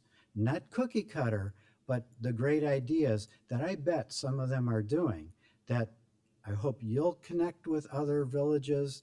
I hope I will. But to have this be both better for Downers Grove, and I hope even a healthy competition that Downers Grove gets to be the best in this, but Park Ridge, they're a little better in that. That would be a good thing. I think concretely, the more we do that, the more it also becomes a regional kind of effort. And I think that matters. We have to do things regionally, countrywide, worldwide. But if we can do things well in Downers Grove and then connect that into regional learning from it and adding to it, I'd be thrilled. Thanks. That's what I didn't plan to say.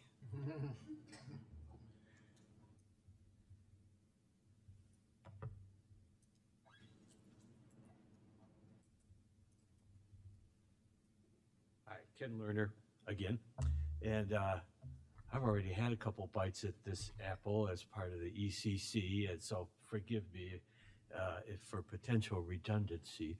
But my concern has to do with the section on governance, where that to me explores the mechanisms by which we make things happen, and all of the other topics are implemented through actions of governance. And this is where I think it's particularly important for the council to give direction.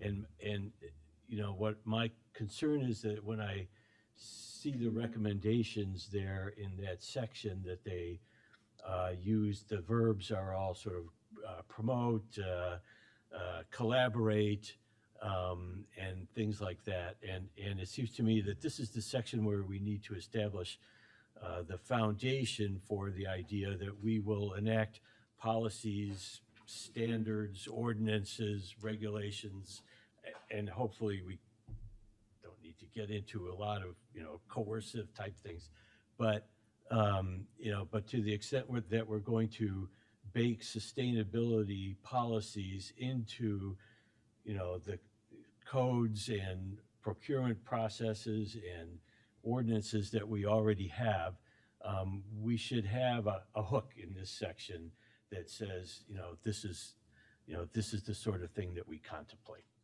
So, thank you.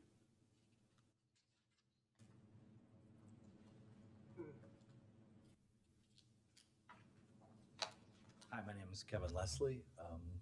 Just want to thank everybody involved with this process. I've been part of Greener Grove since its beginning, and was here in the beginning talking with all of you about this whole process. And I want to thank Jason, staff, and councilmen for really considering this bold move for our community. It's such a wonderful thing to see, and really needed for our future. And I want to thank all of you for your openness, because I think, as Mayor Barnett said, it really is an open communication. It has been all along, and it's incredible how this community can do that. And so I hope this continues to go for next year, and wish everybody happy holidays.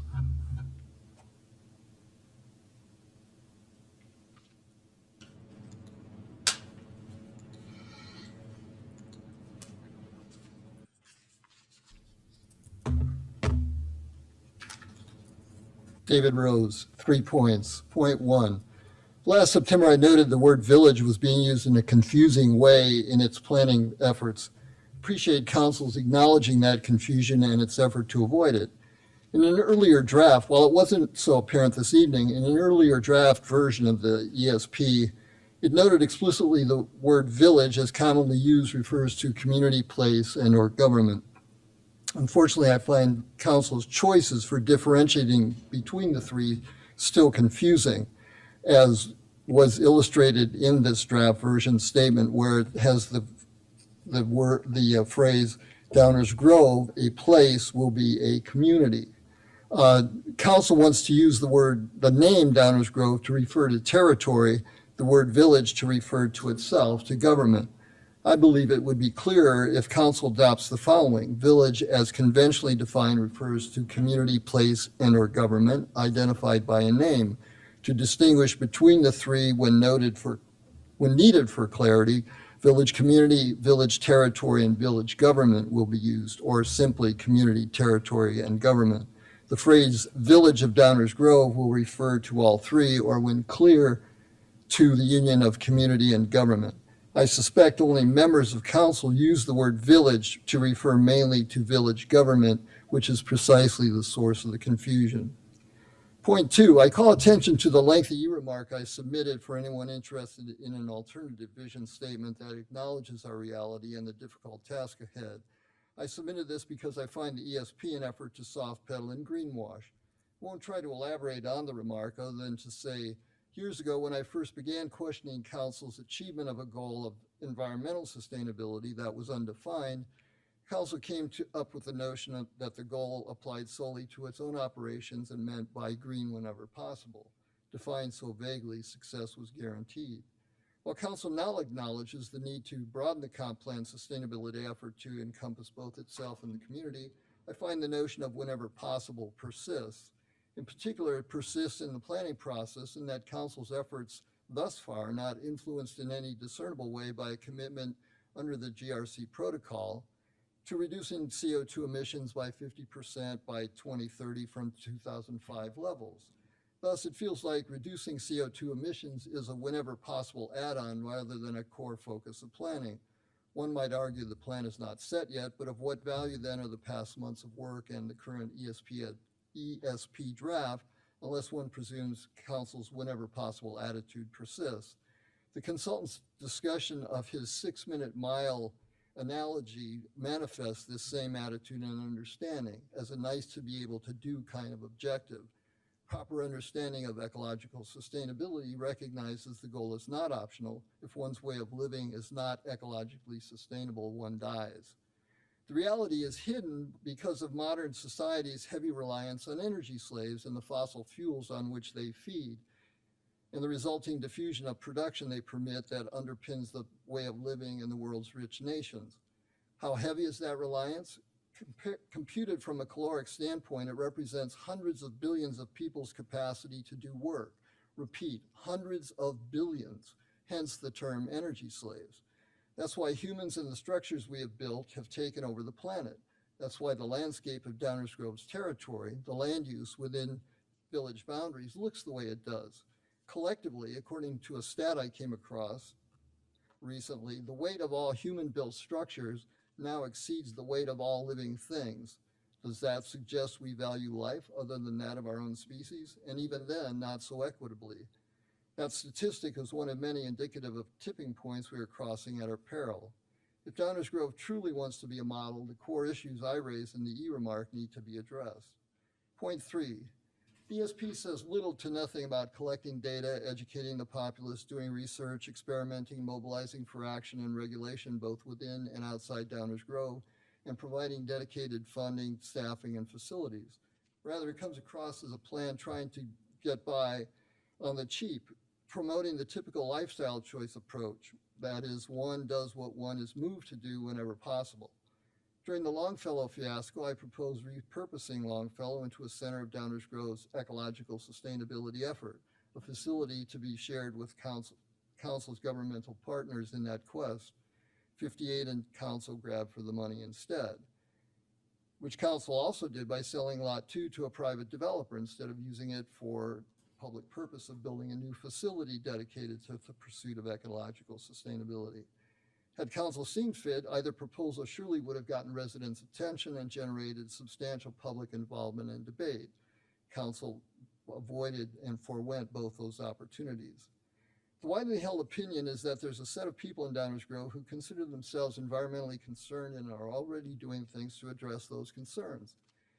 Since the guiding DG process made no effort to determine the size of that group or the extent of their knowledge and actions, the resulting plan is devoid of information on how fertile or barren the political ground is for its mission. As such, the plan feels a reflection of Council and ECC's fear of going too far in ignorance of how far we need to go. ESP's presumption seems to be one starts slowly and builds up, though to what end and how quickly it never states, which leaves the reference point of success the usual soft political standard of doing better than before whenever possible, when it needs to be doing enough, quickly enough, or else. In sum, to paraphrase an observation I came across recently, the question we need to be asking is not how do we do a better job protecting and using the environment for our purposes, it's how can we make our species useful for life. Only the latter leads to an ecological sustainability that includes us. Thank you.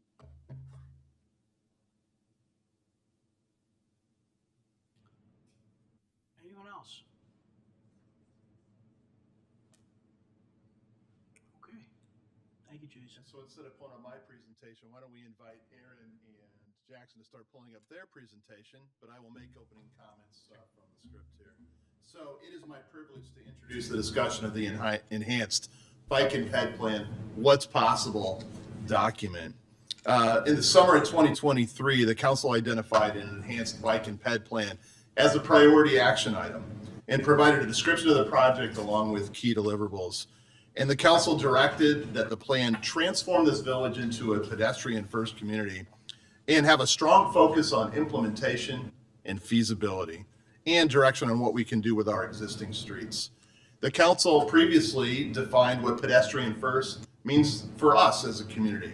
It's not just pedestrians only. It's about prioritizing non-vehicular modes of transportation and the balancing of interests as we think about our transportation system. The council early on was asked by Aaron Tooley, who we're about to introduce here, a couple of key questions. What do you want to see in the new plan? What do you want it to be different or better than the 2013 plan? And the council gave us a couple of key points. The first key point is that policy should drive the plan and our decision-making, not the other way around. Let's not have a plan in search of policies. Let's create those policies and drive outcomes that are reflected in that plan. And that this plan would be unique in that it would balance competing interests and the trade-offs inherent with retrofitting system into a built-out environment. Let's take that on right now as part of this plan that will make us unique and uniquely applicable to our village. As far as what should be improved upon from the 2013 plan, the council emphasized implementability and feasibility and talked a lot about a strategic implementation approach, which means action is the point of the plan. Let's get these improvements into our village. The council went further during the comprehensive plan vision statement and provided even more direction. It was at this point that developing a transportation that accommodates micro-mobility devices was introduced. Concepts like all users, connectivity, safety, and comfort were also included in the comprehensive plan vision. So believe it or not, we've been working on this project for over a year now. And to be responsive to the direction of identifying and addressing trade-offs, staff and this consultant, Baxter & Woodman, went beyond and were very responsive and even held a community workshop and conducted a survey on the topic of trade-offs and retrofitting a system into our village. We have a couple of key findings and takeaways that Aaron will go through for us later. Regarding the bikeability in our community, we're pretty bikeable within neighborhoods. But we struggle with bikeability when it comes to key corridors and larger streets. Our larger streets don't have bicycle facilities, and we're starting to work on it with the work we just did on Main Street. But if you think about trying to bike on or across places like 63rd, 55th, Maple, Butterfield, can be extremely challenging. The council just a couple weeks ago, as part of our comprehensive planning efforts, started talking about the idea of preserving desirable neighborhood character. Things like sidewalks and street trees and small block sizes and buildings fronting the street with a mix of land uses. Well, it turns out those concepts are completely aligned with the idea of a walkable community. And so when you put those things together, what we found is walking and biking within existing neighborhoods is generally easy, comfortable, and safe. And if you happen to live in a neighborhood that's near one of our train stations, you can easily get to those train stations as well and combine a trip with transit. But walking and biking across those large streets actually act as barriers. It becomes very challenging and pretty much not comfortable at all. We also learned that we lack trails and connections to bike and ped facilities that are outside of our village. The council directed staff and Baxter & Woodman to show us what's possible. We took that direction to mean that we should be innovative and creative and to get a better outcome and a better result than we had with the 2013 plan. We are to identify not only industry best practices and apply them here, but to come up with unique ideas that fit our unique circumstances here in our village. And when we kept poking at this idea of what's possible, we learned that anything's possible, or nearly anything's possible, with the right resources and political will and commitment. So the operative question really became, what would it take? The key question, what it would take, would focus on consequences and trade-offs associated with the construction and proposed bike and pedestrian improvements. Our journey then took us to a discussion of implementability, a key concept. And what we learned is implementation and implementability is not a yes or no proposition. It has many dimensions, including things like jurisdiction and community support and physical constraints in the right-of-way. And the best way to explain this is probably through an example. If a proposed project is located in a right-of-way that is owned by the village, it's supported by not only the immediate neighbors, but the general population, and it doesn't displace parking or trees, that's pretty easy to implement. Conversely, if a project is located in like a state right-of-way or a county right-of-way, perhaps not supported by the adjacent neighbors, and would result in significant impacts to things like trees and parking, it's still possible. It just requires a deeper discussion of consequences and trade-offs, making implementability just a little bit more challenging. And for these reasons, the What's Possible document includes many possible improvements, and it also identifies likely consequences and trade-offs of constructing these improvements. With that background, it is my pleasure to introduce the folks at Baxter & Woodman, Aaron Tooley and Jackson Marble, who will present to us what's possible with bike and ped improvements in our community. Thank you. Good evening, Mayor, Council. Thank you very much for inviting us to introduce and discuss with you this assessment, What's Possible, our What's Possible assessment. Our presentation has been intentionally brief just so we can develop a dialogue and start talking about what is truly possible in your minds. We, as Manager Fieldman has explained, we took this very seriously when you said we want community-driven policies to guide and direct this planning program. And so we hope that that is reflected in what we've prepared this evening. So very briefly, again, what the purpose of this exercise and assignment was is to understand what facility types are indeed possible along your various corridors within your village, including potential improvements to intersections as well. The evaluative criteria and considerations that we included average annual or annual average daily traffic counts. We wanted to really focus on corridors that had less than 10,000 vehicles per day. Of course, the right-of-way width is a major physical constraint. Existing thoroughfare character, as your village manager mentioned. When it comes to your neighborhoods and all of the elements that contribute to your neighborhoods, the last thing we want to do is start screwing that up by implementing a 10-foot wide cycle track, for example, a whole other lane of asphalt or concrete, if you will. So maintaining village character is very important, while of course maintaining or trying to ensure safety, accessibility, and connectivity. Destinations and adjacent connections to regional destinations was very important to us, and we explored and analyzed all of that through our origin destination analysis. Other physical constraints, subsurface and vertical utilities, street trees, parking, but also importantly what we learned from our exhaustive public engagement program. All informed what we believe is a very doable network of facilities that are certainly implementable. Other key considerations, facility dimensions. These are, if you will note, all minimum dimensions. NACTO has a design principle of designing for all ages and abilities, AAA. With the advent of electric micromobility devices, that brings on a whole other suite of challenges that we need to be considering. But because of the built-out nature of your community, what we're looking at is the absolute minimum widths for these different facilities that we're proposing. Facility locations.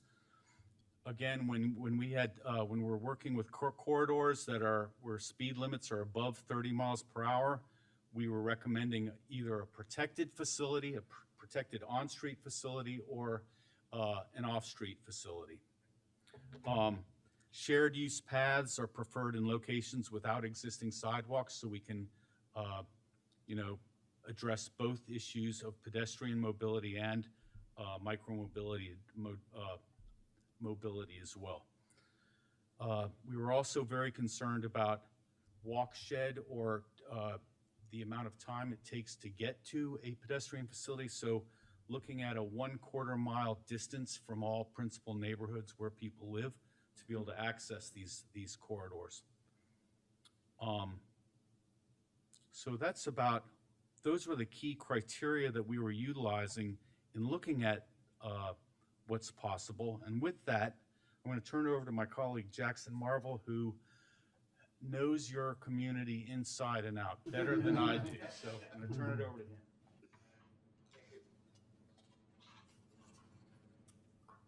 So the very first thing we wanted to understand when doing the What's Possible assessment is identifying what corridors have extreme constraints with them. Where would things be very impossible or very difficult to implement? And then corridors, which you can see on the left map in green, where there may be very, very limited constraints has been described. There's the correct right-of-way, there's no retaining walls or fences. There's very minimal hard utility changes that would need to be made. So on the map on the right, that is an aggregate of 2 different maps, barriers to connectivity. So we identified specifically high trafficked corridors, wide major intersections, areas where the bridges might be narrow to where they could not potentially accommodate specific facilities, as well as locations where there are trees and other limiting factors. For the most part, it really comes down to thoroughfare right-of-way, trying to work within that specific right-of-way. Most of the rights-of-way throughout the village are built out, but there still are opportunities for reorientation, reallocation, or reconstructing ditches, and that could open up some opportunities as well. So this map is the full What's Possible complete. So this map specifically identifies multiple facility types that were previously described. Some corridors have 2 or 3 different facility options that are possible along it. And it is our intent when we get to the strategies and recommendations for this plan to include all of those options, because it may come to pass that the village decides to build a shared use path or a cycle track, and the community may say, we don't really like cycle tracks actually. What if we do this instead? So it offers that sort of adaptability and future-oriented thinking. Specifically, a main goal here was to develop those primary north-south and east-west corridors, trying to connect to those destinations, neighboring communities, and getting across some of those major barriers. Specifically, we're trying to get to the Morton Arboretum, provide new connections to Midwestern University, Oak Brook's series of trails, and then also getting down to 59th Street and the Southern DuPage County Trail as well. If you look at the map on the right side there, you can see that we have your protected facilities or off-street facilities on the major roads, and then a lot of the more minor roads and more residential streets have Shero routes, which would just be Shero markings on the street with signage and potentially some additional regulatory features therein. So the next series of maps is different extractions from the What's Possible complete, pulling different corridors to try to give more of a comprehensive idea of really what's possible. So this map is depicting all of the existing corridors that are designated as Shero routes or bicycle lanes, and then within the What's Possible assessment, what those could be transformed into, or if the facility type they are now is really potentially the best facility type.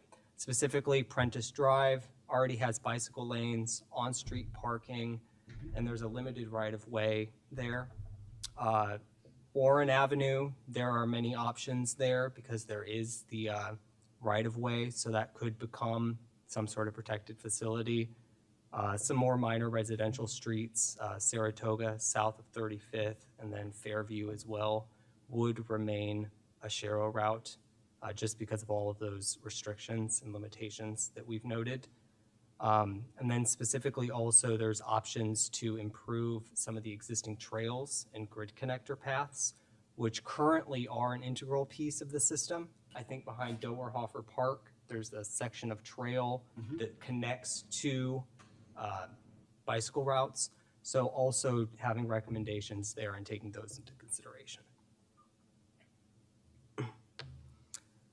Another concept here that we're still playing around with and trying to think of ways to sort of formalize it, but it's a bicycle-friendly zone in the downtown. So this is in response to the many needs within the downtown. There's a need for parking, there's a need for dining, there's a need for sidewalks, and the rights of way in the downtown are historic and very narrow.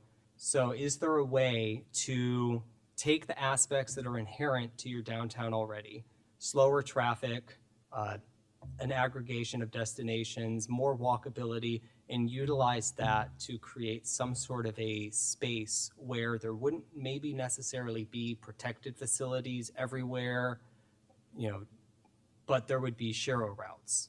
So that would then encourage people within this downtown zone to use the downtown more as a downtown slow space, a safe zone for cyclists, especially because the downtown is that center point that connects north, south, and east and west. Most of the routes within the What's Possible assessment do lead in and out of downtown. So ensuring that there's some sort of safe middle ground zone that connects all of these networks. The next map is an overlay of that conflicts, barriers map with black lines, which are all of the facilities in the What's Possible assessment. So wherever you have an intersection of these barriers, you're going to need to have additional safety measures. There needs to be special considerations for safety and potential conflicts of turning vehicles, fast-moving vehicles. And then also you may want to consider off-street facilities and other ways of protecting people on these critical corridors. The next map depicts just thoroughfares within Downers Grove's authority.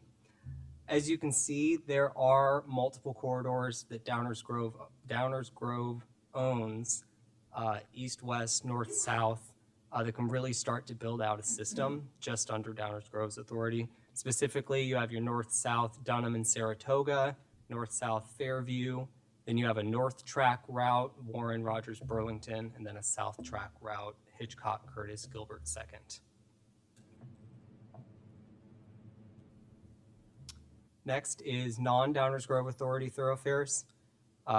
Most of these thoroughfares are within the unincorporated portion that's still partially under the village authority. So you have that portion south of Midwestern University, you have Morton Arboretum, you have the south section of Main Street where there's one-way shared use paths that are possible, and then also along Chase Avenue and College Road, there's multiple facility options there. Specifically the Hobson and 59th Street section, that is designated as part of the 59th Street Southern DuPage Regional Trail, but currently no formal facilities exist, not even a sidewalk. So there would need to be some sort of collaboration in the actual construction of a trail there. So that leads into alignments that are within other plans. So these specific alignments that are in multiple other plans, they've been vetted by those teams. They have political and other community approval. So there's collaboration there that can potentially happen, noting that Hobson 59th trail, and then also multiple trails that connect to Morton Arboretum and is it Hidden Lakes? Hidden Lake? Mm-hmm. Yes, trying to then connect to that proposed East Branch trail that's going through. Next, we looked at intersections and crossings, more so across the board. What can be done to make these intersections somewhat safer? So most of these involve having better visibility for cyclists and pedestrians when you are in a vehicle, reducing crossing distances, ensuring that there's adequate lighting at night, reducing vehicle speeds at some of these intersections and crossings, and then also improving the ramps and striping, which gets at part of your accessibility and visibility improvements. The map also depicts other methods, so curb radii reduction, sliver medians, which could just similar to what's on Prairie, where it just temporarily narrows the lane, so it kind of encourages you to slow when you are getting to an intersection. Different bulb out and curb extension opportunities, and then also specific flashing beacon and more signalized options at existing crossings that would force vehicles to actually stop and see a pedestrian or a cyclist. So many of these I specifically just went through, reducing your turn radii. There's options of adding painted curbs. Some of the options specifically at trails and your grid connector paths are, because they are an integral part of your system, you may need to have improvements to those. So adding additional lighting, potentially widening a trail, ensuring that there's the ADA rumble strips. Vegetation is not overgrown into the crossing so people can see that there's a crossing, making sure there's signage, all of these other elements that really improve safety. And I think in the What's Possible document currently, we provided you with a table that was just Downers Grove's intersections. So that's sort of a sample of all of sort of the different options. And they're not necessarily right now recommendations, they're more so options. These are all of the things that are possible that you can pick and choose from that are within reason. Thank you so much. I just wanted to add a couple things, especially for the folks who may be hearing this for the first time or just becoming engaged. Wanted to point out that attached to this document is a spreadsheet with 133 segments of possible improvements. And part of that spreadsheet identifies what barriers have to be crossed, what trade-offs are there specifically. Are trees involved? Are drainage improvements, curb widenings, lane reductions, lane changes? Just an overwhelming amount of information, exactly what I think this village council asked for. To help with this conversation, staff met with each council member individually to go through some of the complexities of this in advance. So if you're watching at home, you're thinking, boy, that council members really had a lot of detail that was not shown in the presentation. That's because we did the pre-wire individual meetings and the council had access to the information that was presented in detail at the Transportation and Parking Commission as well. Aaron, did you have anything else before we went to the facilitation? Yes, sir, I did. Go ahead. So just a couple of things, Mayor and Council. The principal goals of this plan, one is how can we build a better enhanced active transportation culture, as we talked about during one of our first meetings. How can we build that culture? But as importantly, how can we implement this plan? What we have presented to you is a very realistic, realizable network of active transportation facilities. Now it's a matter of getting your feedback and others' feedback as to the preferred facilities potentially, and then most importantly, how do we prioritize these facilities as well? We will be presenting strategies and recommendations when it comes to enhancing that culture. How do we promote the culture? How do we educate your community on both the vehicle drivers as well as the cyclists to be more respectful of one another, for example. So those are the kinds of inputs we're hoping to get from you, as well as how can we prioritize a lot of these facility recommendations. So we're happy to Put a finer point on that as Aaron and I prep for this meeting. A couple things that might help the council direction is, to what extent did this What's Possible document deliver on the council direction from several months ago? And then with all these potential and possible segments, what would you like to see in the active transportation plan as we go along? Tell us what you want to see and why. And also if there's anything in the What's Possible that you don't think should be in our active transportation plan. help us identify those and tell us why. And that, we think, will be good enough direction for us to move to the next step and give you a draft active transportation plan. Mayor? Thanks, Dave. Thanks, Aaron. Thank you. Anybody want to jump into this? It's deep. Question. Yeah, go ahead. I do have a question. So, just looking at some of the east-west versus north-south options. So I know that, and it's probably because I live off of Fairview, but, driving Fairview regularly, I see the concern of removing the turn lane, and knowing kind of the speed at which people drive down that road. So I can say that I fairly regularly get past when I'm going about like 32 to 33 miles an hour in that middle lane. So there is definitely an issue on that street. And I would very much have concerns of putting sharrows on a road like that where there's a lot of unpredictability in terms of the drivers and the conditions. So one question I did have is, can you get a little bit more into the complexities? I know that right of way is obviously a huge issue in Fairview. You would have to change kind of what that would look like. Can you just talk a little bit about the issues with regard to Fairview and kind of what, because that's been thrown out in the past as an example of an area where we could potentially have enough space. But obviously knowing that would be removing those turn lanes. So it would just be helpful for me to understand as I'm thinking about the north-south kind of connections. Go ahead. Yeah. What we have proposed for what's possible there is a series of bike lanes. So that would be getting rid of the middle turn lane and using that 12-foot allocation for protected bike lanes on They would either be side. protected. Okay. Mhm. Okay. So, yes, the main constraints there were the right-of-way.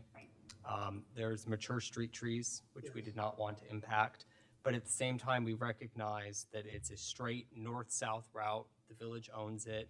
So it really has some sort of characteristics that make it a good route in some ways.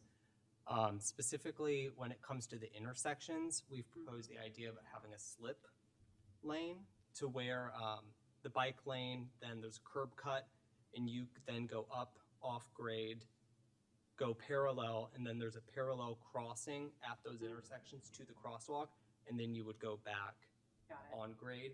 So that would then retain your left turn lanes at the intersections and just make it so that you're only looking, at one section for bikes and peds with the same crossing. That's helpful. Thank you. Could I follow up on that? Could you describe for me what the protection is in a protected bike lane, like what you just described? So there's just your standard bike lane, which has just your white stripe. Then you have a buffered bike lane, which has 1 to 2 feet of striping, just a stripe barrier. So it's just like a wider, typical white line. And then you have your protected bike lanes. So that would be, always includes a buffer to where you would put the barrier itself.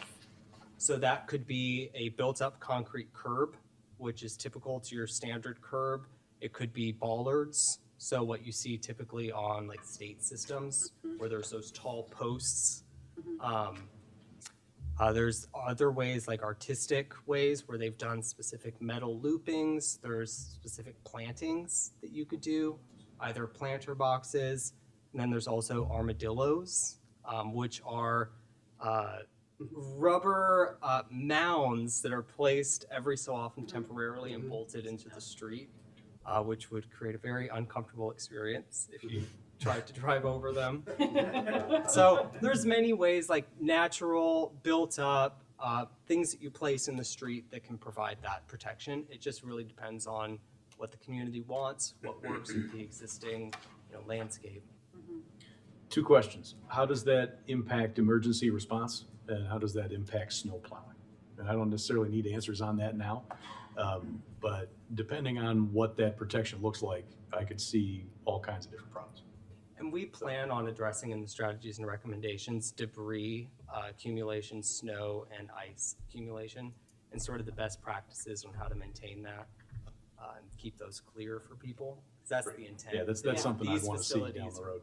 Yeah, I know I've seen some of those in other kind of area municipalities. I think it was maybe Niles I was up there driving, and they have some of like the bollards that you were talking about. So I'm sure we could get information from them on kind of what those impacts are. Typically, a community will have some sort of small buggy, or it's kind of like an ATV, but they will have different attachments that they put on it. So it could be, a de-icer on the back, your plow on the front. You could have some street sweepers that you can put on the side, so it can be used at all seasons. I also wanted to mention that maintenance of these facilities is one of those aspects that really bridges enhancing or building that culture, that active transportation culture, where we want to make sure that if we're going to build these facilities and we're encouraging people to use them, that they are able to use them 24 hours a day, 365 days a week. So how we maintain those facilities is going to be very important. It's going to certainly require a change in public works methodology for street sweeping, as well as snow removal, where they deposit and dump snow. All of that kind of stuff is going to be very important. But we are providing international case studies. We're not just looking around this area, but we've also focused on areas like Sweden, Denmark, and other places that have predominantly cold areas where they have a very strong cycling culture. So that's will be a very important part of this plan.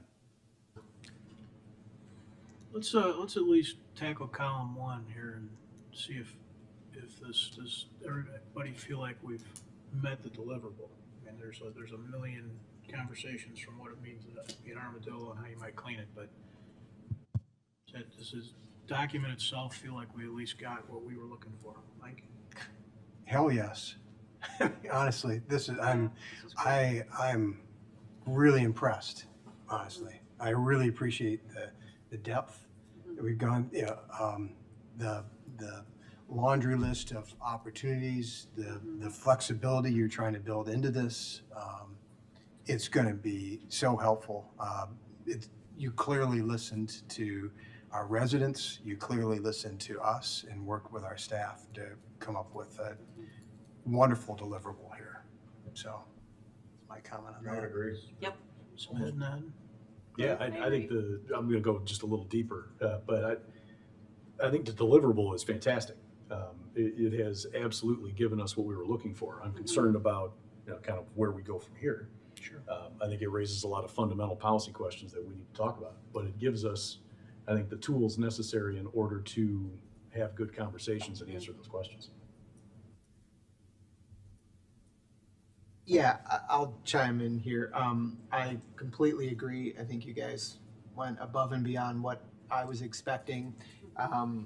And a few things I liked about it were some of the connection to other plans, but also the realities of what is not in our control, because I think that gives us the ability to understand what we can and maybe can't do from different views. And so I am super pleased with this work. I have a lot of thoughts around some of the things that I think in terms of including and not including, but I think I'll save those. Yeah, no, this is outstanding. And then to on top of even just the mapping, to get a list of things that we can check off and do, and who may have to be involved, whether that's on our own or with other organization. I just, to me, that was just excellent work. I'll just add, yes, I think it delivered everything that we were expecting and then some. So well done. Tremendous amount of detail, phenomenal resource that can be leveraged for quite some time by this and future councils. My probably thing I'm going to highlight the most, and I find to be extremely useful, not that there's not a lot of useful things in here, but one thing that jumps out at me as a practical matter is the page on dimensions of implementability, and particularly the slider scale concept, because this invokes, to me, past tools that we've used as frameworks for prioritization and decision making. and it's a consistent and it's a pragmatic approach to it, which makes a lot of sense. I think the factors you've identified are very helpful and will be useful for doing these things, not unlike what we did once upon a time with the sidewalk matrix or other capital improvement plans, where you had to look at all these different factors and figure out what were you going to do and what were you going to do first, and have some logical framework for proceeding in a consistent and predictable manner. So I think that's a very important tool for governance, planning, and execution. So thank you. Can I just ask, oh, sorry, Mayor. Actually, you maybe might go ahead. No, really. Yeah, I guess just to follow up with Martin's comment, can we talk about that? Because I don't think that was actually part of the plan, right? Wasn't that just something that you put together, staff put together to help us sort of? If you like it, for sure, I put it together. But the reality is, that is work that's among many staff members and indirectly through conversations with Aaron and Jackson. So it is a staff-produced document. We might be able to pull it up on a screen. Yeah, I think it would be helpful. Just It's certainly a product of this work. But to me, that's one of the most important things is, how do you get this done? So we'll pull that up. Right, but I guess I would just want to clarify, because I don't feel the same way about that. That was not part of the what's possible exercise. True. That was part of how we might evaluate this, and I don't think that has been established or is not necessarily a recommendation of this what's possible plan. So maybe we can just pull it up. I think it was in Dave's part of his presentation to TAP, right? Yep. Yeah. And then it's the one I didn't pull up just for time constraints here as we introduced them, but we're happy to do it now, and I can walk everybody through it conceptually. I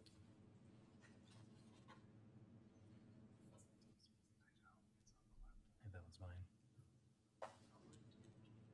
Yep. Give us a minute, we'll try to find it. Mayor? So we, one of the things. There we go. There we go. Thanks, Jason.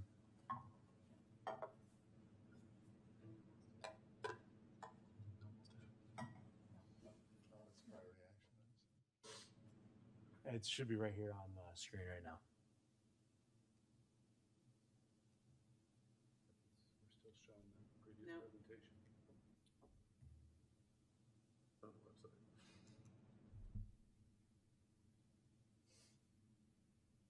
There it is. Look at that.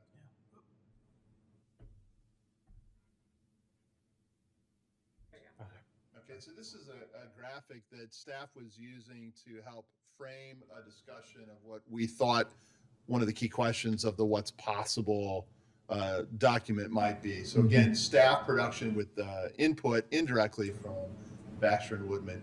It's a graphic that is intended to show dimensions of implementability. In the middle, you see some concepts like jurisdiction, cost, trees, physical constraints, those kind of things.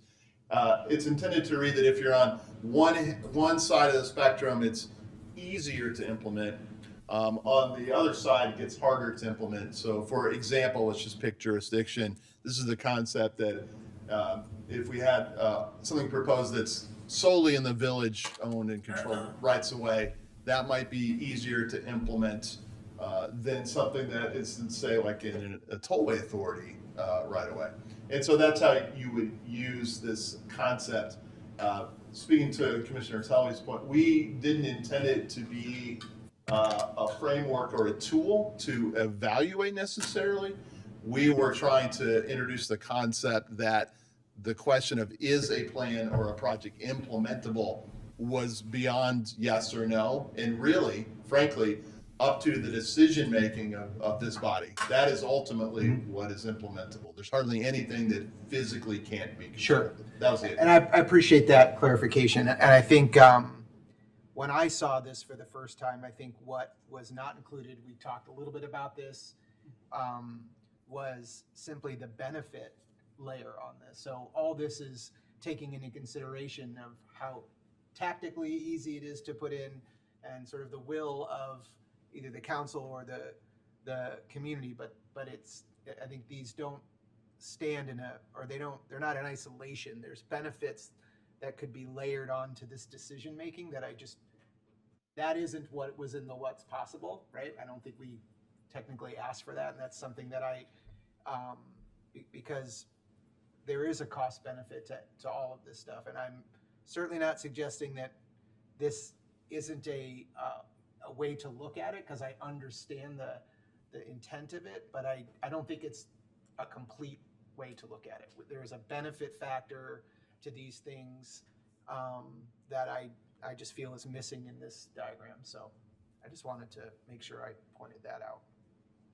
I'd agree with that. I think the benefit is, in my mind, subsumed. Again, some of these other things that we used to look at, whether they were capital projects, I mean, just to clarify my thinking on it, is whether it was a capital project or it was a sidewalk matrix, everything had a benefit to it. It was a question of prioritization and what do you do that gets the most bang for the buck at this point in time. It's a framework for making a decision, but I don't want, lest there be any mistake, I think that there's a benefit to all of it. It's just a question of you can't wave a wand and have it all happen tomorrow. You've got to have a logical process to go through to actually get it done, which is the goal. The goal is to get it done. Yeah. That's all I'm saying. But so I have no problem with reflecting that somehow, because to me, what's been shown in the possible is inherently beneficial. Now it's a question of where do you start, and how do you actually execute upon it in a rational, pragmatic fashion. Agreed. There's a goal to get to the goal. Sure. That's I just wanted to clarify that. I appreciate that clarification. What I'd like us to do here is, we had a couple early questions, and I think those are important to ask before we start talking about include, don't include, because they're, like what's an armadillo? I mean, there's some things that probably is in each of our minds that would help each other if we asked them and heard some commentary on them. So I think there's at least a couple people with questions up here before we even get into include and don't. So is Greg, I think you got something. Just a detail question. On page 4 of the report, you mentioned it earlier in your presentation, the design standard that all residents should live within a quarter-mile radius of an existing or proposed bicycle or shared use facility. Is that an industry standard, or is that something you developed with regard to downers and feedback you received? No, sir, that is an industry standard, yeah. Okay. We think in terms of quarter mile, which would be a 5 minute walk, or a half mile, which could be an 8 to 10 minute walk, so. Yeah. Very good, thank you. Michael? Yeah, so for one thing, I appreciate Commissioner Gilmartin's comments. Just the nuance that sometimes the benefit can outweigh the challenge, right? So there needs to be a recognition of that. I don't know how you put that on the sliding scale, but a recognition of it is important to keep front and center. Also, in terms of the deliverable, I wanted to highlight that this is the Village of Downers Grove Active Transportation Plan. And so with all of this, there was a realization that this was more than just a bike and ped plan, right? And so that's something else that I really appreciate in this deliverable. And then a question in terms of the presentation we had, when we looked at that downtown bike-friendly zone, how do we define the north edge of that? Why didn't it go further north than what we showed? Do you recall? It was mostly due, I think, to the businesses, but it's all up to revision. Okay. However, you guys see a district, however the community sees a district. Okay. Chris, go ahead. Yeah, I had another question. Is there a reason that pedestrian bridges were not recommended as it pertained to some of these sort of what seem to be very difficult east-west thoroughfares? You're talking about bridges that would span thoroughfares so you could ride or walk over. We found, and there are many case studies that show that if a pedestrian or a cyclist has to, and you've seen multiple types, I'm sure, where it's either a spiral or it's a several 100-foot long ramp that they always have to be ADA compliant, of course, but if you have to force a pedestrian to walk several hundred more feet to safely get over a thoroughfare, they're not gonna do it. They're gonna cross the road. So, that has been studied ad infinitum, and that's what the findings have been, is that they're just not, you don't get, the cost benefit is just not there, so. Okay, thank you. Greg? Leslie, did you have? I had a question, yeah. Yeah, go ahead. One, as, it's a little bit related to that, but in terms of kind of some of the crossings, especially when we think of, which I know are not controlled by us, 63rd, Maple 55th, those areas where it can be really challenging for somebody to cross. Is there a reason why we didn't talk at all about, whether it be like pedestrian islands or medians or anything like that? That really wasn't in here as a recommendation much. Like I'm looking at the intersections and crossings here. Is there a reason why that wasn't Actually, we have been promoting pedestrian refuges, which are like Right, pedestrian yeah. islands. We've also thought about additional signalization in key areas. Yeah. So. Yeah, it just wasn't one of the ones that was bulleted in the intersections and crossings, so I wasn't sure if there was a reason why. No, that's a very important Okay, thank facility you. that we're looking at. Great. Especially for mid-block crossings. Yeah, yeah. I had a feeling she was more question and I was more comment, so and I was right. I was thinking about a couple of the comments that have been made with regard to this being the plan, and I don't think that's necessarily true. I think we're still getting there. This is a component of it, and it's we should look at the benefits of what's being proposed because we have to think about it in more than just dollars and cents. Value has a deeper meaning when it comes to these things. But I'm not convinced necessarily that what's proposed as possible in the plan is inherently beneficial. I think there are things that the potential benefit might be outweighed. And I think Leslie's touched on one of them already with regard to Fairview. I share that concern, and I've got some broader concerns with regard to some of the other ideas of what's possible. There is one bridge proposed, though, or at least Yeah, it's possible. It's not over one of the main east-west, that's what I was Yeah, thinking. I But I love that bridge. I'm pro-bridge, pro-bridge. Arboretum connection, come on. I have a question, sort of a technical question. It's more than technical. You mentioned a couple of times in the presentation and elsewhere, regulations as it related to sharrows and interactions. And so one, I'd like to understand what, for example, but then this is maybe a failing of my own, but sharrows, are they really a thing? I mean, obviously they are, right? But there's I still go back to, as it relates to pedestrians and bikes, my emphasis or my interest, my biggest interest as it relates to what we might include or what we might not include are sort of movements to people who might otherwise feel impeded. So you're, no offense, Mike, you're regular runners or bikers in the Downers Grove Bike Club. They're doing it now and they're going to continue to do it. It's not going to paint on the street is not going to make me send my kid down Fairview on a bike, right? Fairview's a ridiculous example, but even elsewhere, I mean, Carpenter Street, same thing. Get on the sidewalk because it's a curved street, people are speeding. There's two questions in there. One is just some being interested in your sort of opinions about whether sharrows really make a difference in that context. And then there was the comment about regulations. What would for example, be? So, and we don't mean to sound evasive at all when it comes to how we respond to this, but we believe that we've got to rely on some sort of shared use facility that is not a built or constructed physical facility. There's got to be, there have to be corridors that vehicles and where vehicles and bicyclists coexist.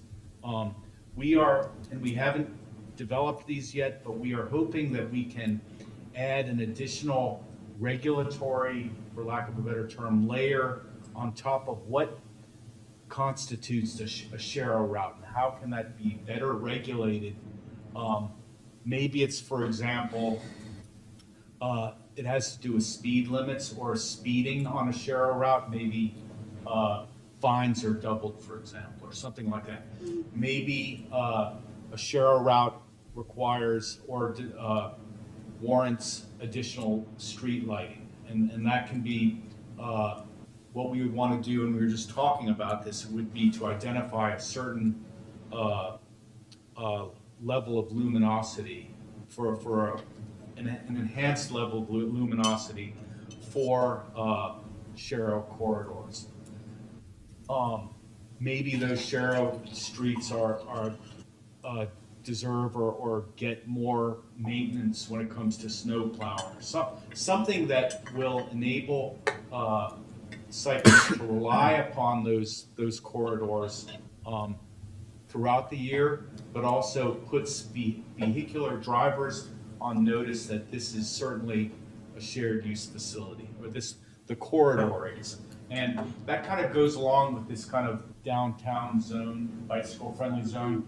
We feel that that's a good concept. We haven't developed the regulatory, for lack of a better term, again, framework on how that might work. But it should be something that we can do, and it should be effective.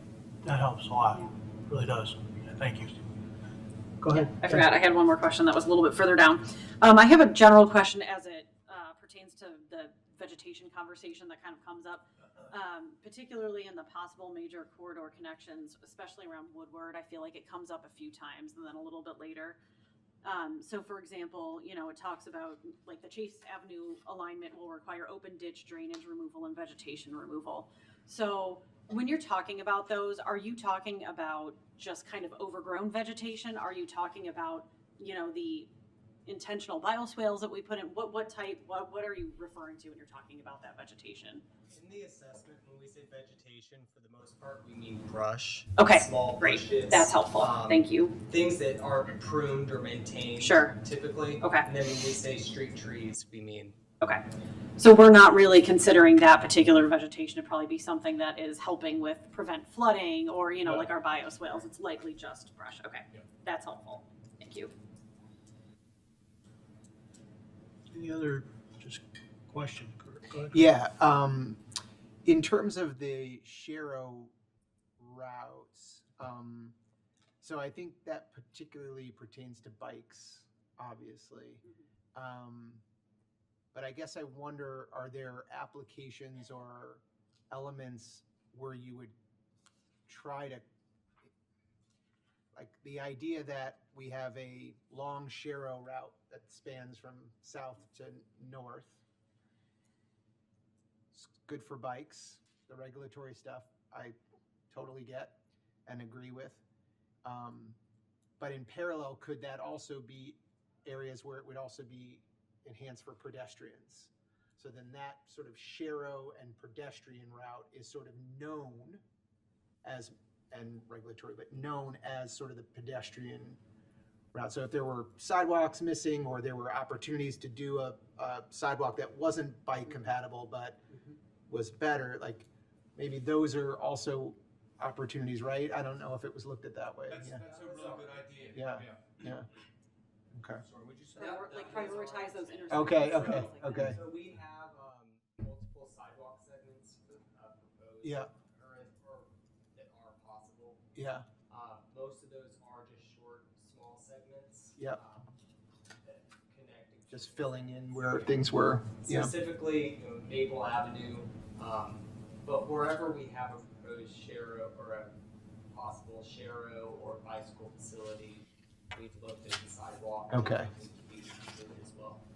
Yeah. I think for the most part, we have sidewalks now on one side of every Mhm. street, with the exception of a few small district neighborhoods. Yeah.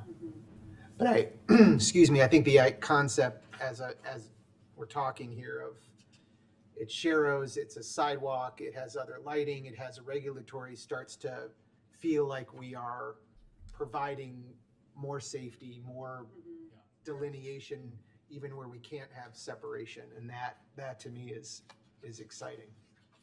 That's exciting. The lighting intersections, it's not just for bicycle lanes. Yeah. Yeah. That's right. Mm-hmm.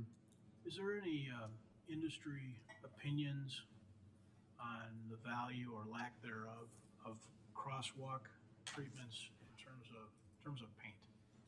So obviously, we've got a couple versions in Downers Grove, but as you cross the country and page through here, you know, Clarendon Hills has daisies in theirs, right? I mean, it's all over the place. Is there any, you know, value to that, to being something intentionally unique or intentionally different? You know, I'm thinking, does that serve the same purpose as a narrowing of the road? Does it have any kind of effect like that? Yes, it does. There are a variety of, I'm sure you know, a variety of crosswalk striping types. There have also been there's some great examples, and we are including this in the plan as well. But how, in particular areas where there might be a crossing to a school, how those might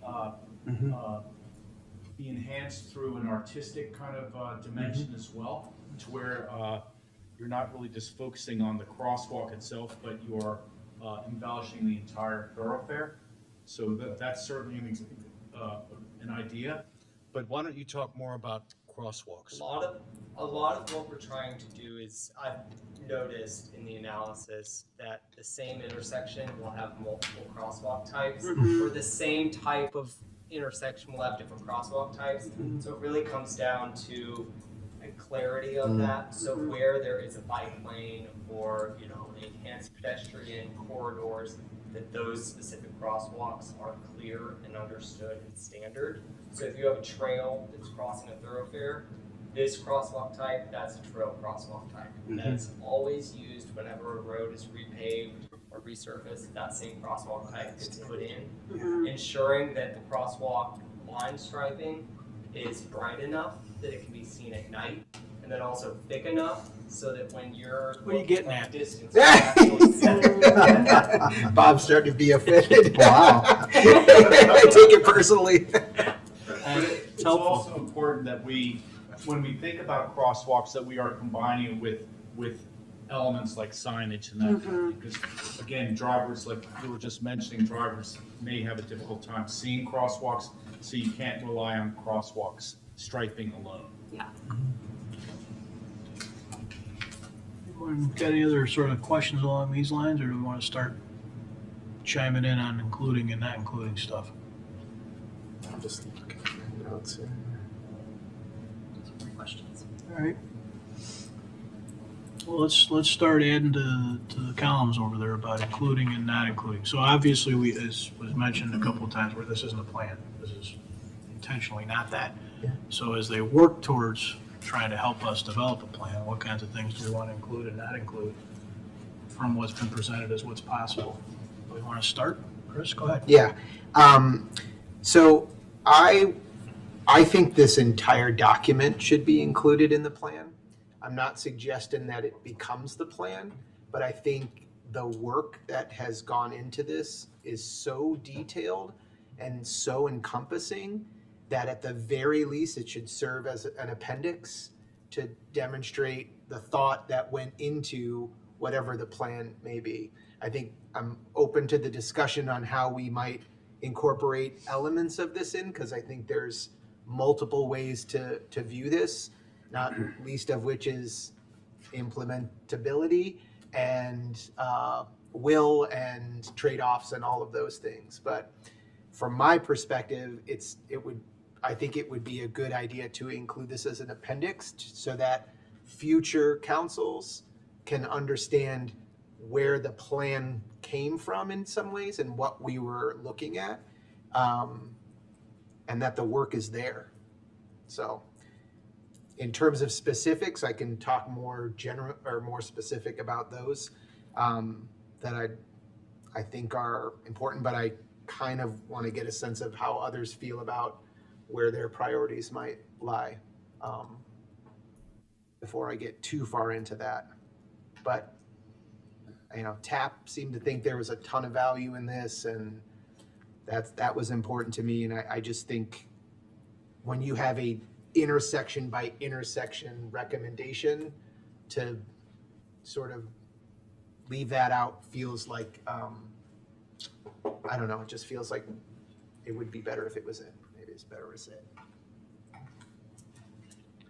Mike? Can I just ask, was that your intent? So this is a something we've been talking about actively. Because in a lot of ways, that what's possible complete map is a plan that just lacks prioritization. And that's one of the main things that's lacking right now. But what we're planning on doing is one thing that table does lack, I think, is legibility, because it's several pages long and you have to constantly be turning back. Not everybody knows which corridor we're talking about. So there's some columns that could be removed from that. We certainly don't want, we do believe that that table ought to be included as an appendix, but we feel that there's some columns that could be removed, but then other columns that need to be added. For example, time frame, short, medium, and long kind of considerations. Order of magnitude costs is another one. Action leaders, whose responsibility is it going to be to take charge of this particular effort, corridor, whatever, facility. There are a whole. Does this particular facility require additional planning? Does it require a change in standards and regulations? Will it require additional partnerships and coordination? All of those things we want to build into what we call an implementation action table. So what we do want to do is, again, definitely hold on to the table, because there's a lot of good information there, but also streamline it so it makes it's more legible. It has more implementable information, or information regarding implementability, but also tie it. We were thinking about reducing the size of the table to where you would also have a map showing the exact corridors that the table refers to, so you don't have to keep on flipping back and forth to see that. So these maps, were you anticipating likely that these would be included in the plan? Yes. Oh, yeah. So I'm in full agreement with you, and I think that's where we're headed, it sounds like. Yeah, I agree. If I may add, yes, the what's possible assessment is that bridging gap between the final recommendations and the community assessments. So oftentimes plans can just abruptly go from an origin destination analysis to recommendations without sort of that consideration between. So there are elements that we're considering pulling in. So specifically, the green corridors and red corridors, noting which corridors have extreme constraints, which ones are mostly green lit, including that. And then also, when we do make the recommendations, we'll include a lot of those facility dimensions and assumptions on placement of the alignments. So there's a lot of elements that, regardless of if it's a standalone memorandum or not, that will be pulled in and duplicated. Thank you, Mayor. I think it depends on context. I think properly understood, the plan, this, what's possible memorandum should be attached to the plan. I think if the intent is to say, this is the plan, and put a cover memorandum on top of it that's prioritizing things, then absolutely not, because I've got a significant problem with a fair bit of what's in here. But properly understood, I think it could work. I mean, it's framing up a lot of questions that I think we have to answer. And key pieces of it being sort of that spoke to me that we should not dramatically change or alter the existing character transportation corridors. And looking at public engagement feedback, residents voicing their interest in preserving on-street parking and street trees. No big surprise there. Right. Additionally, residents expressed their desire for safe bicycle and pedestrian connections to schools, parks, and downtown. So this goes back to, I think, to what Dave talked about at the beginning, that Downers Grove is largely a very walkable and bikeable community. What we really have is a barrier problem. And the question is, how do we get around those barriers or go over those barriers or what have you?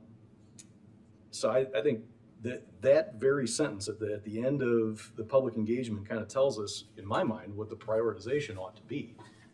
It's making sure that you can bike and walk to things that are in your neighborhood, parks, schools, things like that, and then a safe, reasonable path to downtown. And then create other prioritizations from there. But I think, things like turning Fairview or pieces of Main Street or Lamont or what have you into shared use facilities is, I think, very problematic. I think we need to talk about how do we go, say, one block or a couple of blocks off of main thoroughfares, because for the life of me, I can't imagine anybody other than the Downers Grove Bicycle Club saying, gee, yeah, I'd love to bicycle up Highland toward Good Samaritan Hospital or down 63rd Street toward 355. You're taking your life in your hands, and you're certainly not going to send your kids down that. So I think we have to have a conversation about, what does the community want to prioritize, and how do we bring that out of this report? Because like I said, if the intent is to say, yep, there it is, then I think we're going to get a lot of negative feedback. I think the part of the exercise we're in right now is that, I think that separation, creating that very separation. This is the, what do we include, what don't we include? This is the actual copy of it, but that's the database, and now it's like, which pieces of that do we feel like we want to include? It doesn't mean Right. they don't exist or shouldn't be attached in some way. Absolutely. My point is that if the intent is to say, we want to dial it all the way to 11, that's the plan, based on what's here, then I think that's a bad plan. If the idea is that we're going to take this and attach it to a plan that says, here's what we're going to do and here's how we got here, then absolutely, attach it. In its current format, let's go. It's a matter of, what is this? Because the sort of the slip of the tongue earlier about, is this the plan? Or that this is the plan, and then the idea that this is, well, it really just needs implementation, prioritization. That's the kind of talk that gives me pause, and that I want to make sure that we pump the brakes on before we just say, yep, here we go. I think I don't disagree with you, Greg. I think, going into tonight, the intention here, prior to picking on Chris, but prior to the comment about including it, and then Mike thinking that's a really good idea, the intention was to start pulling the pieces that we wanted, and the ones we sure didn't, start culling them a little bit. Well, my point is that I'm not sure that this is necessarily the right time for that. Because if we're going to later develop a more detailed plan, I think that's the time that you start taking a hatchet to, what's possible and turning it into what we're going to do. If the idea is that this is really what we're going to do, well then, yes, now's the time to take a hatchet to it. But I don't have a problem with putting all of the data, all of the possibilities in front of this council and future councils for determinations, because you put 7 other people up here in another 5-10 years, they might make entirely different decisions that are recommended in here than we would. So to Chris's point, it's a matter of, all this data, it's fantastic. What are we going to do with it? And so that's why I go back to, are we turning this into the plan, or are we later creating a plan? I think that's the first question. Because if we're going to later create a plan, I'm great, let's move on. So let me just jump in here. I think this is great feedback. We intend to collect council comments and help direct the preparation of an actual plan. So while you were talking, Commissioner Jose, for example, under what things you want to include, just make sure I got this right, you would want to include projects that preserve, protect existing desirable neighborhood characteristics, and you want some sort of community prioritization as an inclusion in the plan going forward. Absolutely. My point is it's already there. And then as don't include, I think I heard you say, not so interested in improvements on busy, high-volume streets. You might actually want to look for something off the street in the next block over. If we're capturing that right, I think that's exactly what we're looking for to get from here to there. I think you've absolutely captured how I feel correctly. What I want to make sure everybody is clear on, and maybe the problem is I'm not clear, is I don't necessarily feel like any changes need to be made in this document, depending on how it's going to be used. Correct. Right. I think we're all. I think we're all in agreement there, yeah. And This was a tool to help us get to a plan. Correct. Good. And I must beg your pardon for something that I did say that probably caused confusion. When I said that, when I was referencing the what's possible complete map, I didn't mean that that was necessarily a plan, but that is a realistic and potentially realizable network of facilities. The plan, of course, is going to involve all of the other things that we've been talking about to be a plan that's critical. So.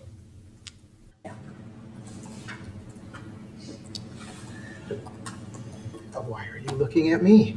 I mean, I have comments. You are if always, then it makes me want I to have talk. comments. Because I want you to talk. I want Leslie, I want to hear what Leslie, I think the mayor Look wants to right know now, what you but then think. what you guys have to realize is that then when you're yelling at me, I'm not going to have any idea. Yeah, we, Leslie, go ahead. Yeah. I know. I'll just get started in terms of include, do not include, and kind of how I saw this document. So, thinking about the challenges that we have with some of the north-south, I'm in agreement with Commissioner Jose that I think we're probably going to have to start looking at block over to kind of see where those things are.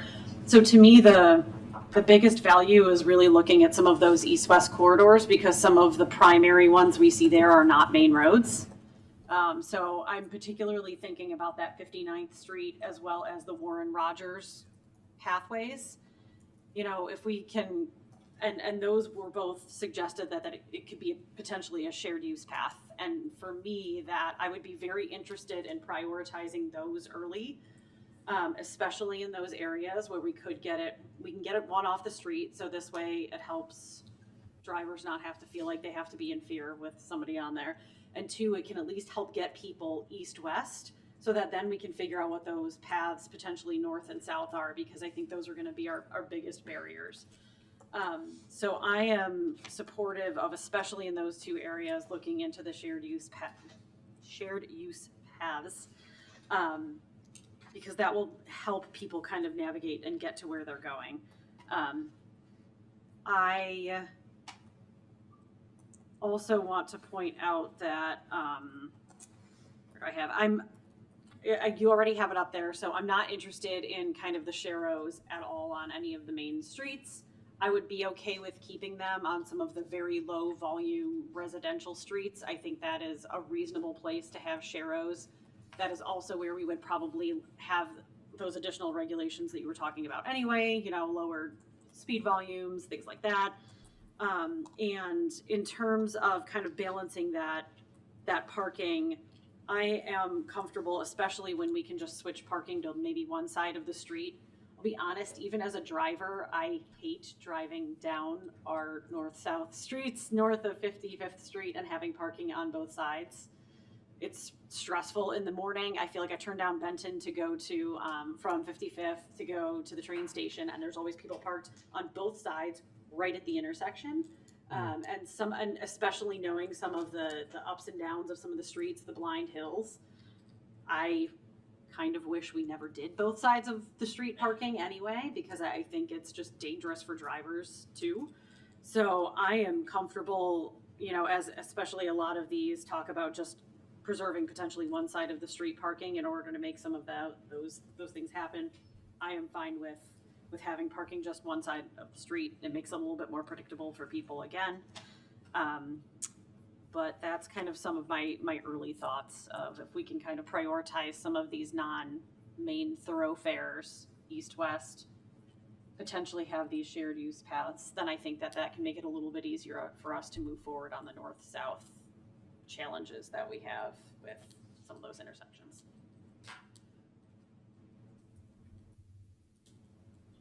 I would tend to agree with a lot of what Leslie said. Just put a check mark by that. But I'd add that I'm only really interested in the on-street stuff if we can get it to where it's protected. That's where I agree. My real interest is. This is the concept that I want to pull on just a little bit. The sharrows, as we went tonight, are much more than just the sharrows that were shown on the map. They're describing sharrows supported by lighting, a full sidewalk network on low-volume streets with additional regulation, right?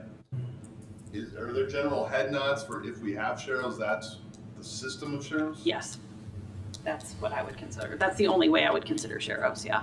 Yeah, I guess when we say only way, probably agree, but maybe I'm an even tougher sell. I certainly don't want it, the risk of sounding, flippant, I certainly don't want to just paint them on there so we can mark up a map. Yeah. I mean, Yeah. We need to to do a what lot end? more with it than that. I also want to work pretty hard at these, at this idea of sort of a system of crosswalks that also informs, right? So we talked about by schools, maybe they're a certain way, or by, if they're part of an existing intended bike route, then they're a little different. That there's an intentionality behind those that means more than just a standardization, right? That they're used as a tool to sort of direct. Pretty interested in that, and then just along with that, I wonder if there's not a, almost branding opportunity there too. I also put your initials by the standardization concept of that too, right? Any of the, we talked a little bit about, I can't remember which map it was, I don't have it in front of me, but there was a map of intersections, and I think it talked about things like there was spots where bump outs and radius changes. I'm interested in all of that. And too. Yeah.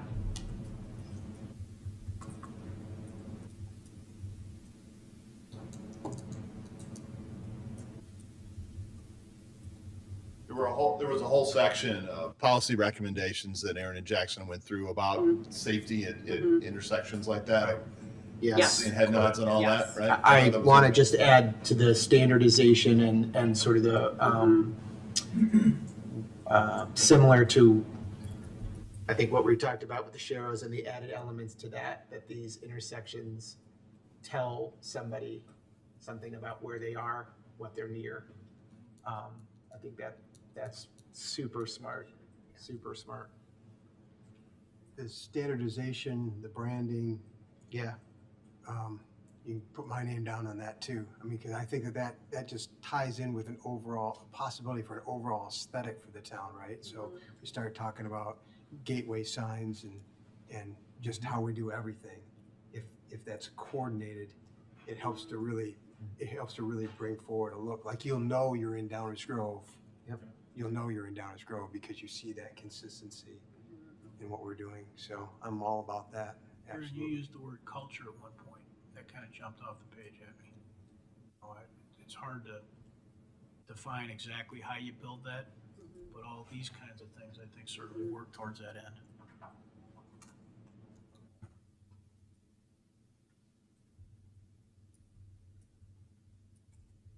Not supposed to look to my left anymore, so. Yeah, don't bother them. Nobody wants to say anything over there. So, yeah. Nobody raising their hand over there.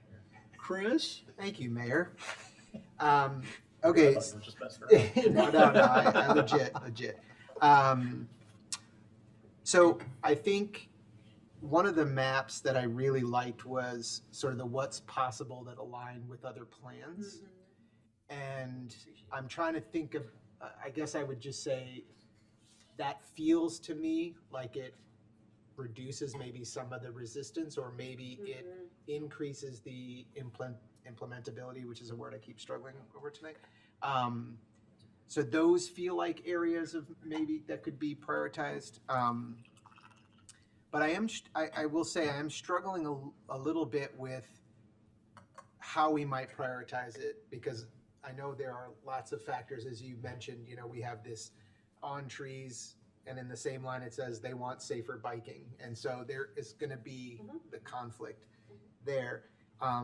So I think just as a framework or a plan, and maybe you guys can help inform too, but one idea that I thought about was, okay, let's make it outcome driven. So for example, if we want 2 contiguous thoroughfares or routes from north to south and 2 east to west, like that is sort of the outcome that we can then work back from and work that way. Or that's one idea. Or is the other way where it is least to most, difficult in terms of, okay, these are all totally within Downers Grove. We can do these tomorrow if we decide to do that versus the difficulty of the, you know, I don't necessarily love that because I do feel like that doesn't quite have as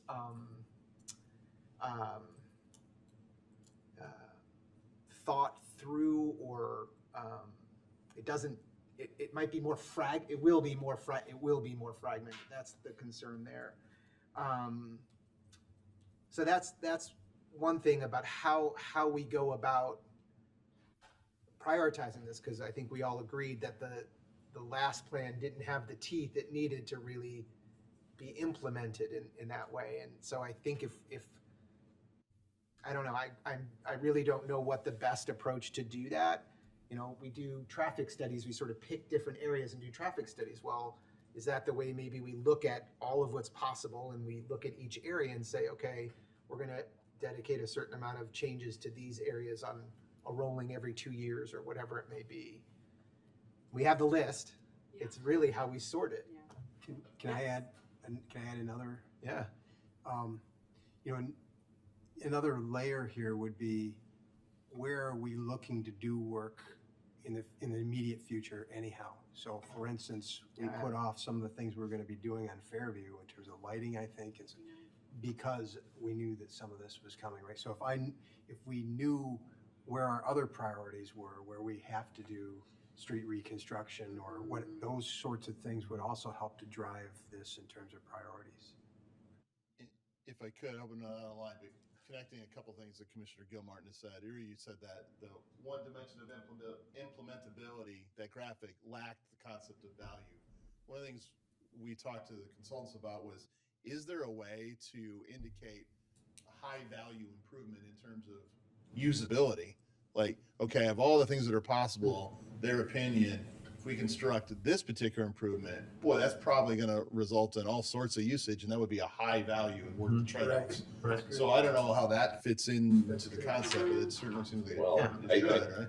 I think it goes right to Chris's point about some kind of outcome-driven decisions, because I think it's really a combination. I think what you asked whether it's this or that, I think it's both. I do. I think you need to have some vision of what you're trying to do, whether it's pick 2 north and south, 2 east and west, and then you start to look at how do we make that happen, and then you start to prioritize, because that helps the decision of, you might have the easiest 5 blocks in the village to create, but if they're just 5 isolated blocks, then so what? Yeah. But if it's part of a predetermined route that we think we're going to try to support, then that's okay, because it's doing something now that will later fill into a plan. And then the bundling piece is what you're talking about, Commissioner, is, and I think we always try to do the bundling whatever we can for any project. Those are those, hey, we're going to be putting shovels in the ground anyway, what else can we do while we're there? I kind of like the idea of taking both of what you said, having some, so we're not just randomly doing segments because they can be, but having some purposeful, realistic, again, I'm just making this up, 2 east, east and west, 2 north and south, and then we have a plan to work around by prioritizing, and again, where you can get the most bang for your buck in any particular problem, that additional value, what Dave's talking about, I think really helps drive that decision. And again, this to me, a lot of this is reminiscent of sidewalk matrix back in the day. We had some routes that we wanted to do, and we had to kind of go through prioritization. You also don't have infinite dollars, so there's a lot of different things you have to factor, but you have something, you have a vision that you're working towards. And that helps those segments where, well, why am I doing these 5 blocks in the middle of nowhere? Well, it's not really in the middle of nowhere because it's along what we've chosen that we're going to try to do. And I think the what's possible is a fantastic resource that helps inform and guide those decisions. But I think you're right, Greg. I think we need to have some kind of a let's pick, whatever it is. Let's pick that and then work towards that. Yeah. Go ahead. Thank you. That's all I got. All right. So I like the idea of sort of the macro level. All right, we want a couple of routes north, a couple of routes east west, and I think we should build towards something like that. I think there's an extent to which whatever we do is going to be necessarily fragmented for all the reasons Martin talked about. But I think we also have to think not just on that macro level, but also on the micro level, because we've heard people talk about, I want to be able to get to downtown. I want to be able to get to, you know, the school down the street or that park over there and what have you. So I think, I like the neighborhood traffic study idea as well. And I think if we put the two together, you start to get something that that makes a lot of sense in terms of, you know, how do we get to where we want to go. I think the real question is going to be in terms of, you know, what are we going to build? To the mayor's point, protected bike lanes, I have serious concerns about. Until we can figure out what's the impact on snow plowing and emergency services. And I get that, you know, you can have an attachment on an ATV and whatever, but now we've got more staff, we've got more equipment, all of that costs dollars in addition to the construction. And so, you know, what's the ultimate impact of this? And I think there's a lot that we have to get next to before we start saying, let's put a protected bike lane here, there, or anywhere. So you can put me down for a lot more. I'd like to see separation. Obviously, safety is a primary concern here, but there are other aspects to safety that I want to make sure that we cover as well.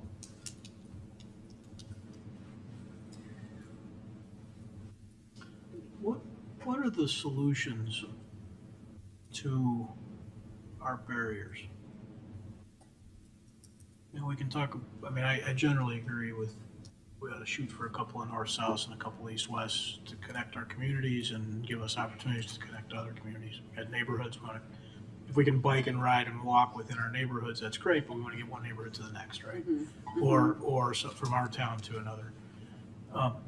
And so some sort of couple of north, south, east, west is a pretty logical thing to do. But we still got to try and figure out how to get across 63rd Street. Right. So what are the, you know, solutions? What are the actual solutions to that? Is it, you know, funneling people to individual intersections and then some sort of full court press on a change to that intersection's dimensions and layouts? Is it, because those are, I think, a huge thing. I think we know that people can get, if you live, you know, south of 63rd and west of Dunham, probably, you move around your neighborhood between Woodward and Dunham pretty well, right?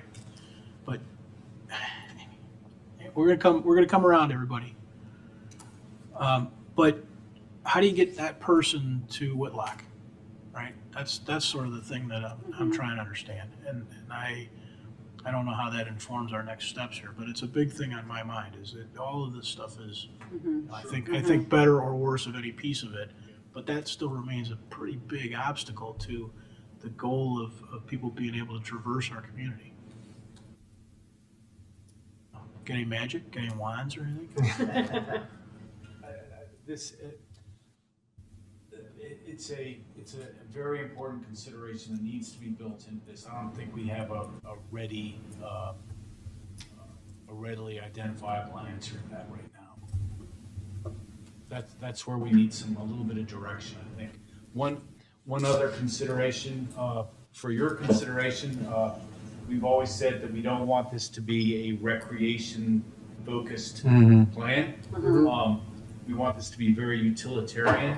So thinking about trip generation from metro stations to employment centers, we would think would be a very important kind of one of those first steps because of the multiple benefits, getting more cars off the road, filling in with some of the gaps that are lacking in the public transit system, but making sure that people can get from metro stations to employment centers would be important.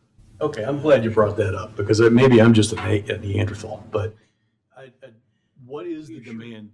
There we go. Thanks for picking up on it. Sure. Thanks for picking up on it. What is the demand for people biking to work in the village? As I don't know of a whole lot of people that do that, and I can't imagine too many people jumping off the metro and biking up to Esplanade. I mean, I want to make sure we're not doing too much. If you build it, they will come. They didn't take a bus when we had it. Yeah, this is what I'm saying. I feel right? like it's probably more of the reverse of people wanting to get to the train stations without having to use a car. Right. That's why I'm thinking of it almost as sort of a hub and spokes. I think Yes. you've got to get people to I agree. downtown and then back. So I think of it less as employment centers and more as village center. Yeah, I would agree with that. And that's why I figured, kind of starting with the shared use, because let's be honest, that's probably going to be the most utilized form of whatever it is that we were doing. And so kind of prioritizing those options, and then we can figure out kind of as traffic is going back and forth, maybe we even have a better idea if we get started on that of what those north-south paths might look like. Yeah, how do So we use them to it's get that, people? yeah, exactly, it's that combo of knowing that we want a north-south paths and east-west, but also recognizing that, we have a couple spots that might be the highest value to the community, and so maybe we start there.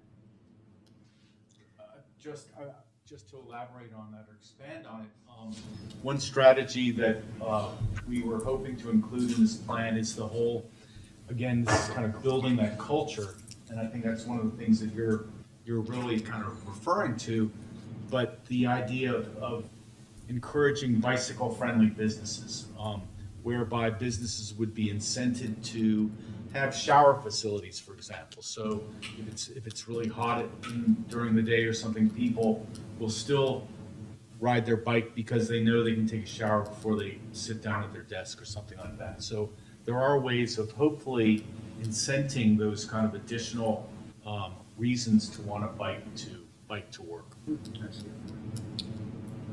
Thanks.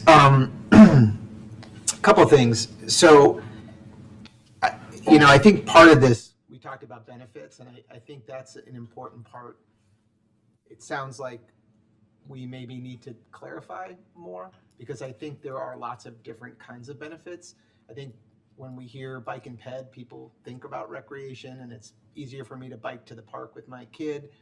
And I think there's a lot more to it than just that. And so I don't know if that's something that you have insight into that you can share, whether it's tonight or in the future.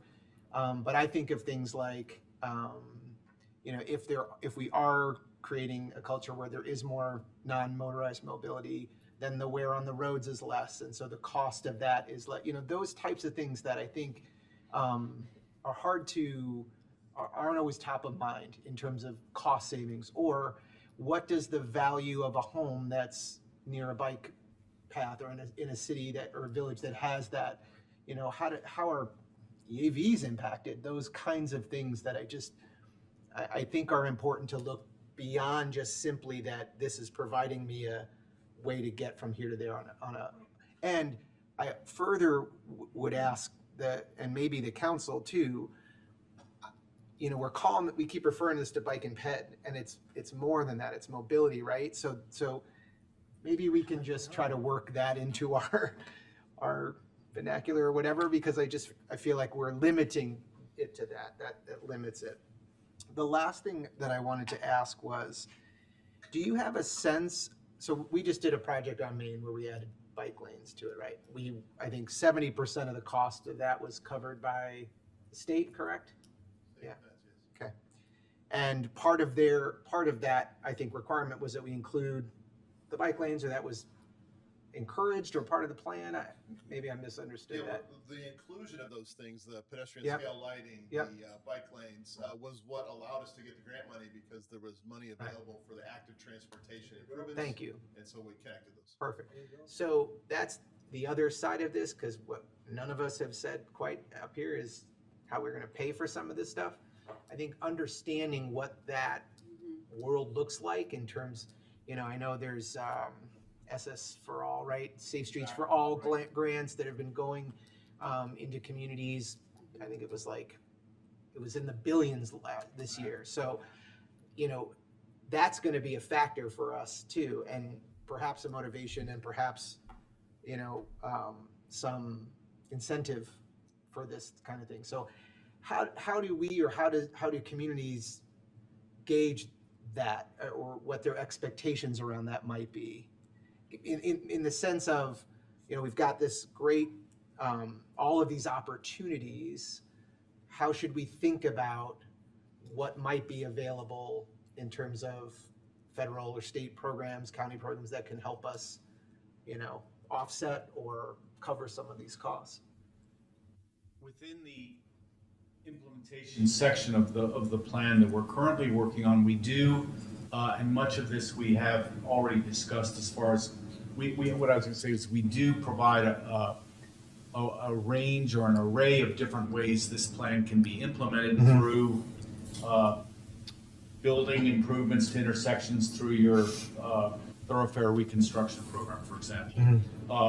Having a line item within your CIP, looking to grants and other opportunities at the federal and state levels. All of those we have identified. Okay. There is, right now, there's as you were mentioning, there are a lot of very lucrative federal programs that are really encouraging safe, active transportation facility development. So Yeah. I'm not sure I'm answering. No, you are. I think those are just, in my mind, it would be great to know that cities that have tapped into that have been able to offset 10% of their cost. Sure. Or, based on this, they were able, if they do separated lanes, they tend to get more grants than a Shero with that. And that, because I think those are all considerations that might drive how we prioritize these things. And when it comes to benefits, that certainly is multi-dimensional. And we have drafted a chapter 1 that we haven't shared with staff or you all yet, but we have laid out a whole slew of benefits. But one example, from an economics development standpoint, in Houston, we have, when we say TOD, it's not transit-oriented development, it's trail-oriented development, because we have found in the city of Houston that trails can actually really stimulate additional commercial and retail development along the trails, along rails to trails, conversions, that kind of thing. So from an economic standpoint, that's certainly a benefit. Perfect. So if I might chime in. So what I'm hearing is it's not just build it and hope it gets used. There is data that shows that these things can drive economics. And this whole conversation too, my takeaway was that just one other element to our prioritization is whether or not there might be other funding available to help pay for the thing, right? Yeah. That's it.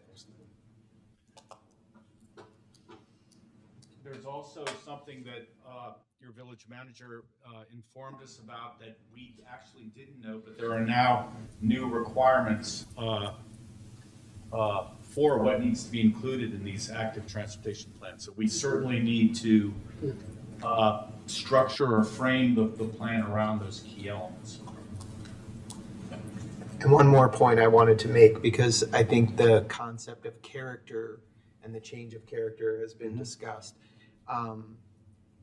For me, I think there's a lot of subjectivity to that, and it makes it hard. I think it makes it easy to say no change means no change in the character. But I was trying to think about what's an example of this, and we have some streets in town that have bricks, or brick paved roads, right? I imagine at one time there were more than just those few streets in town, okay? But those were changed. And I would assume someone could argue that changed the character of that street. Of course, I think it probably had benefits. And so this idea of character, I'm a little concerned of it being limiting in a way that it's not. I'm just concerned that would be limiting or could be stifling. I'm not interested in changing anybody's the way their street looks per se for the sake of doing that. But I think someone would have to. I think the definition of character it would be important to understand if folks are struggling to not change it. Tell me what it is. Tell me what this street's character is. I think that's hard. I don't know how easily that is defined. And I would also argue that adding this stuff might be adding character. So I don't know. Character is a subjective word that I'm concerned about. Good, because that's the way I intend it, to be limiting. because I think this is something that we need to be cautious about. And that's why, you know, I've talked about things like not being particularly interested just yet in, say, a protected bike lane. Because I think when you look at the things that we're discussing and the possibilities, a Sharrow doesn't really change the character at all. In fact, it might enhance it if you're talking about additional lighting, you know, wider sidewalks, et cetera. But when you're talking about a protected bike lane, now it's going to change more things about the street. So now you've got additional barriers, perhaps additional difficulties getting in and out of your driveway, removal of on-street parking, any number of other things. And if you end up having to widen the street, now you're talking about we're potentially removing trees, moving sidewalks, things like that. So is it subjective? Absolutely, because the character of what drew you to your street might be entirely different from what drew somebody else to that very street, and will definitely be different from what drew somebody else to their street. But it is intended to be limiting, because that character drew all of us here and continues to draw tens of thousands of people here every single day. So I think we need to be cautious with it. And that's not to say that we shouldn't make changes, because there are ways to enhance what we have. But let's be deliberate about it. I just want to say we certainly agree with that, and that's exactly why we decided. In the beginning of the plan, we felt that the bike routes that were currently designated were almost not worthless, but they needed much more protection. I don't think you'd get a lot of argument up here. It's a good word. But at the same time, we've learned that implementing Sharrows can be with an additional kind of regulatory dimension, could be a very important way of creating a facility that works as far as what you all want to see, while maintaining importantly community character. So this character thing is, it's not here only, right? It's all over our documents. We hear it every time we have a public meeting and there's something considered. It's something that clearly residents are concerned with, and it's important to them.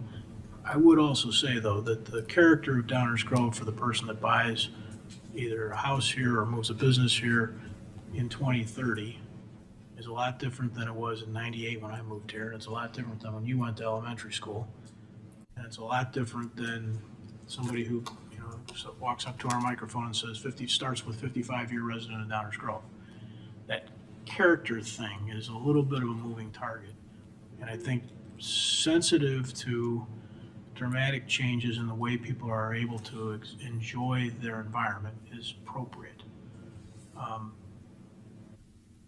Refusal to have a different character, I'm not so sure is.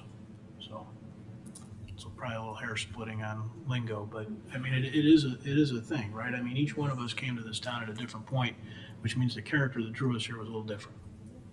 And so I was thinking about, for some reason, I was thinking about that before the meeting tonight. I thought, what about the first time somebody said, let's put an industrial park at Ellsworth?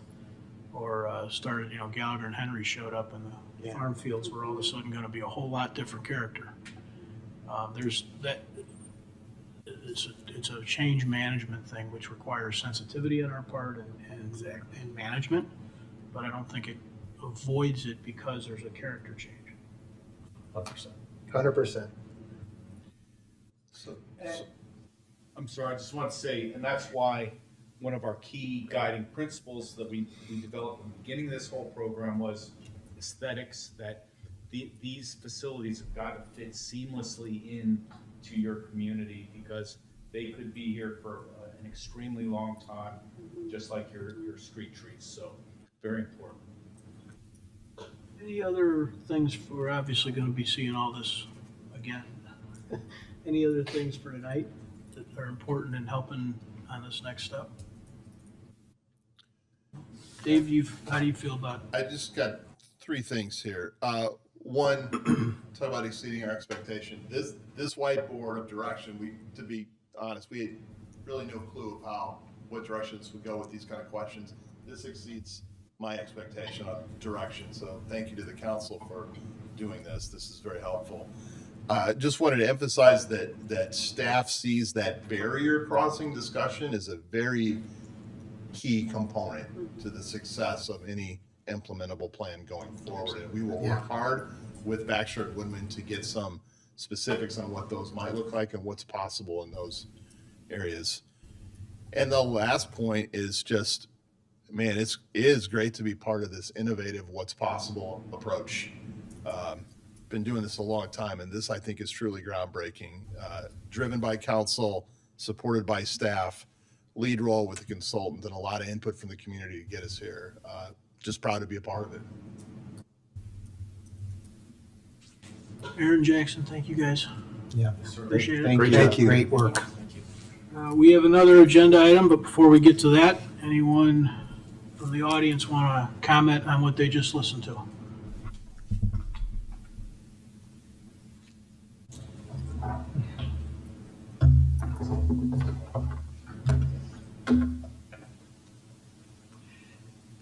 I don't want to promise any breakthroughs, but I think you're moving fairly close to one.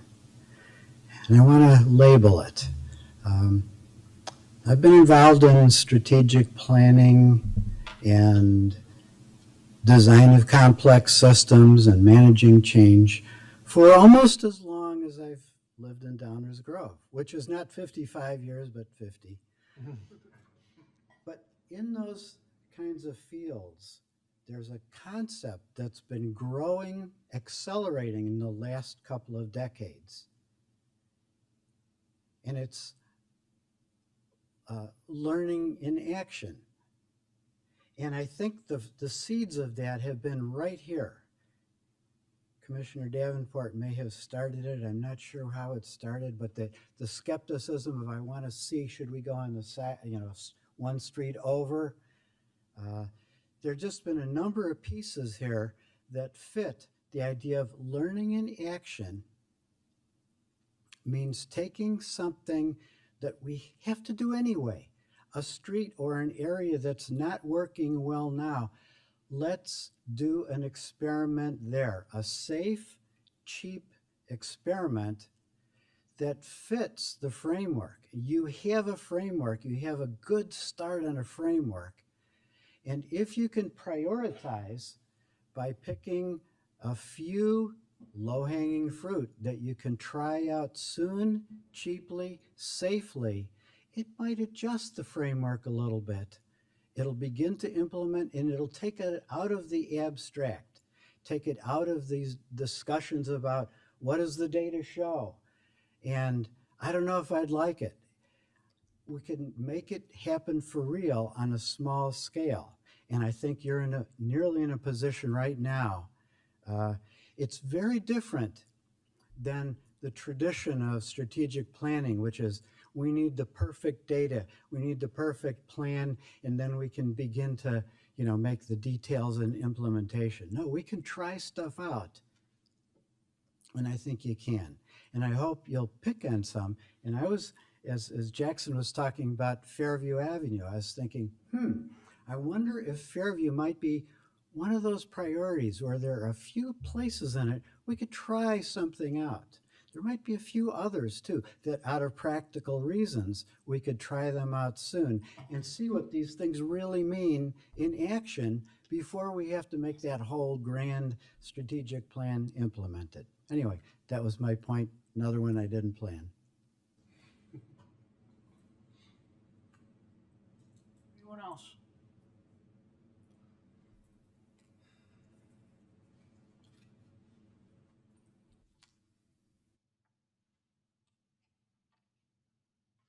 I've got a general question about the discussion in terms of the spreadsheet that was referenced. Was that material that was available just to the council and not on the website? It's on the website. It is on the website. It's at the end of the document called What's Possible. Okay. Because what I was unclear on was given the level of detail that you were discussing, whether that was information that's available to the general public. Okay. A second related question that I have concerns the change that was done on Main Street and the fact that there's now bike lane on each direction of travel near the North High School. And I don't know what the thinking was when you were doing that initially, but it raised in my mind now that it's in place a couple of questions. One is, once something is done, is it set in stone, or is it presumed that there would be the potential for modifying it? Like right now, you just have, from what I can tell, a minimum width bike lane, which strikes me as something that would require additional measures in order to encourage people to actually use it. Partly that may be because of the way people have been using Main Street up until now and the speed at which they're traveling on Main Street. And as is often the case around Downers Grove, drivers are oblivious to what supposedly are speed limit restrictions. Well, if you've got a bike lane there, my reaction when I first saw that was, I don't see a lot of people of any age using that for traveling in that section that's now been modified. So it occurred to me to ask whether, if that is in fact the case and people aren't using it, whether the village has an option in a stretch like that to modify it, either widening it, protecting it, or whatever other possibilities might be available in that regard. And then I've got, I guess, a last general question in light of the conversation here. Could someone articulate where this is going? Because what I heard was that this spreadsheet provides specific information about what's possible in stretches and at intersections. And what you're now wrestling with is the idea of coming up with an overall approach to use that information in terms of general direction. And then when you're doing that, there will be another opportunity for public input in order to respond to what you're thinking, or are you soliciting additional public input in order to affect what you would then discuss? That's my question at this point. Anyone else?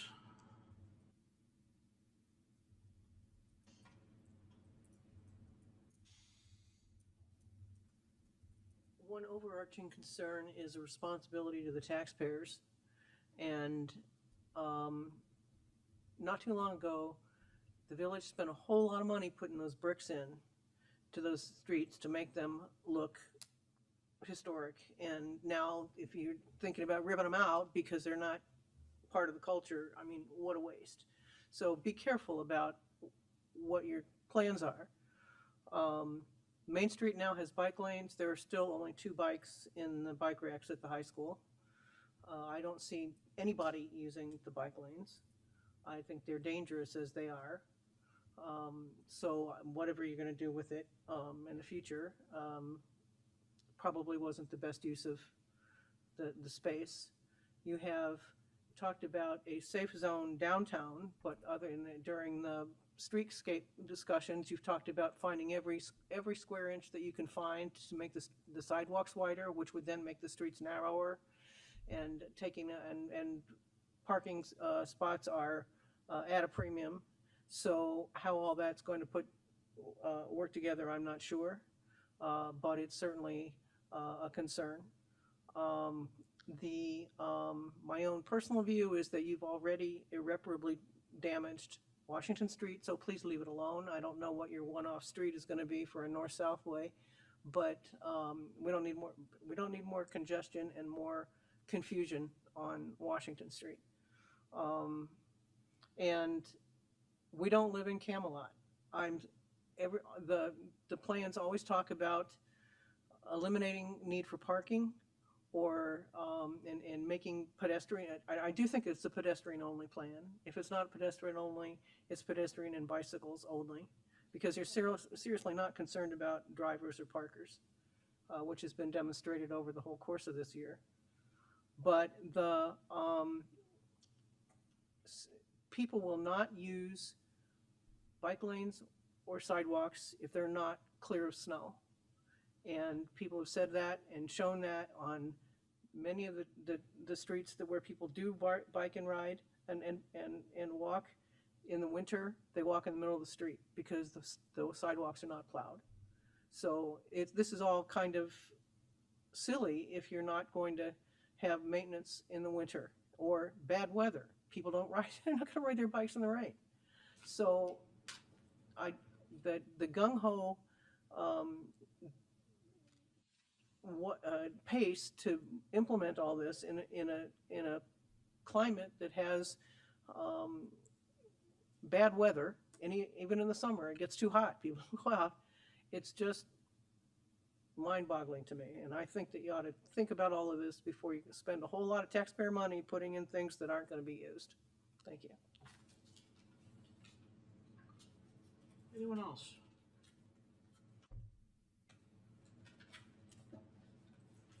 Okay.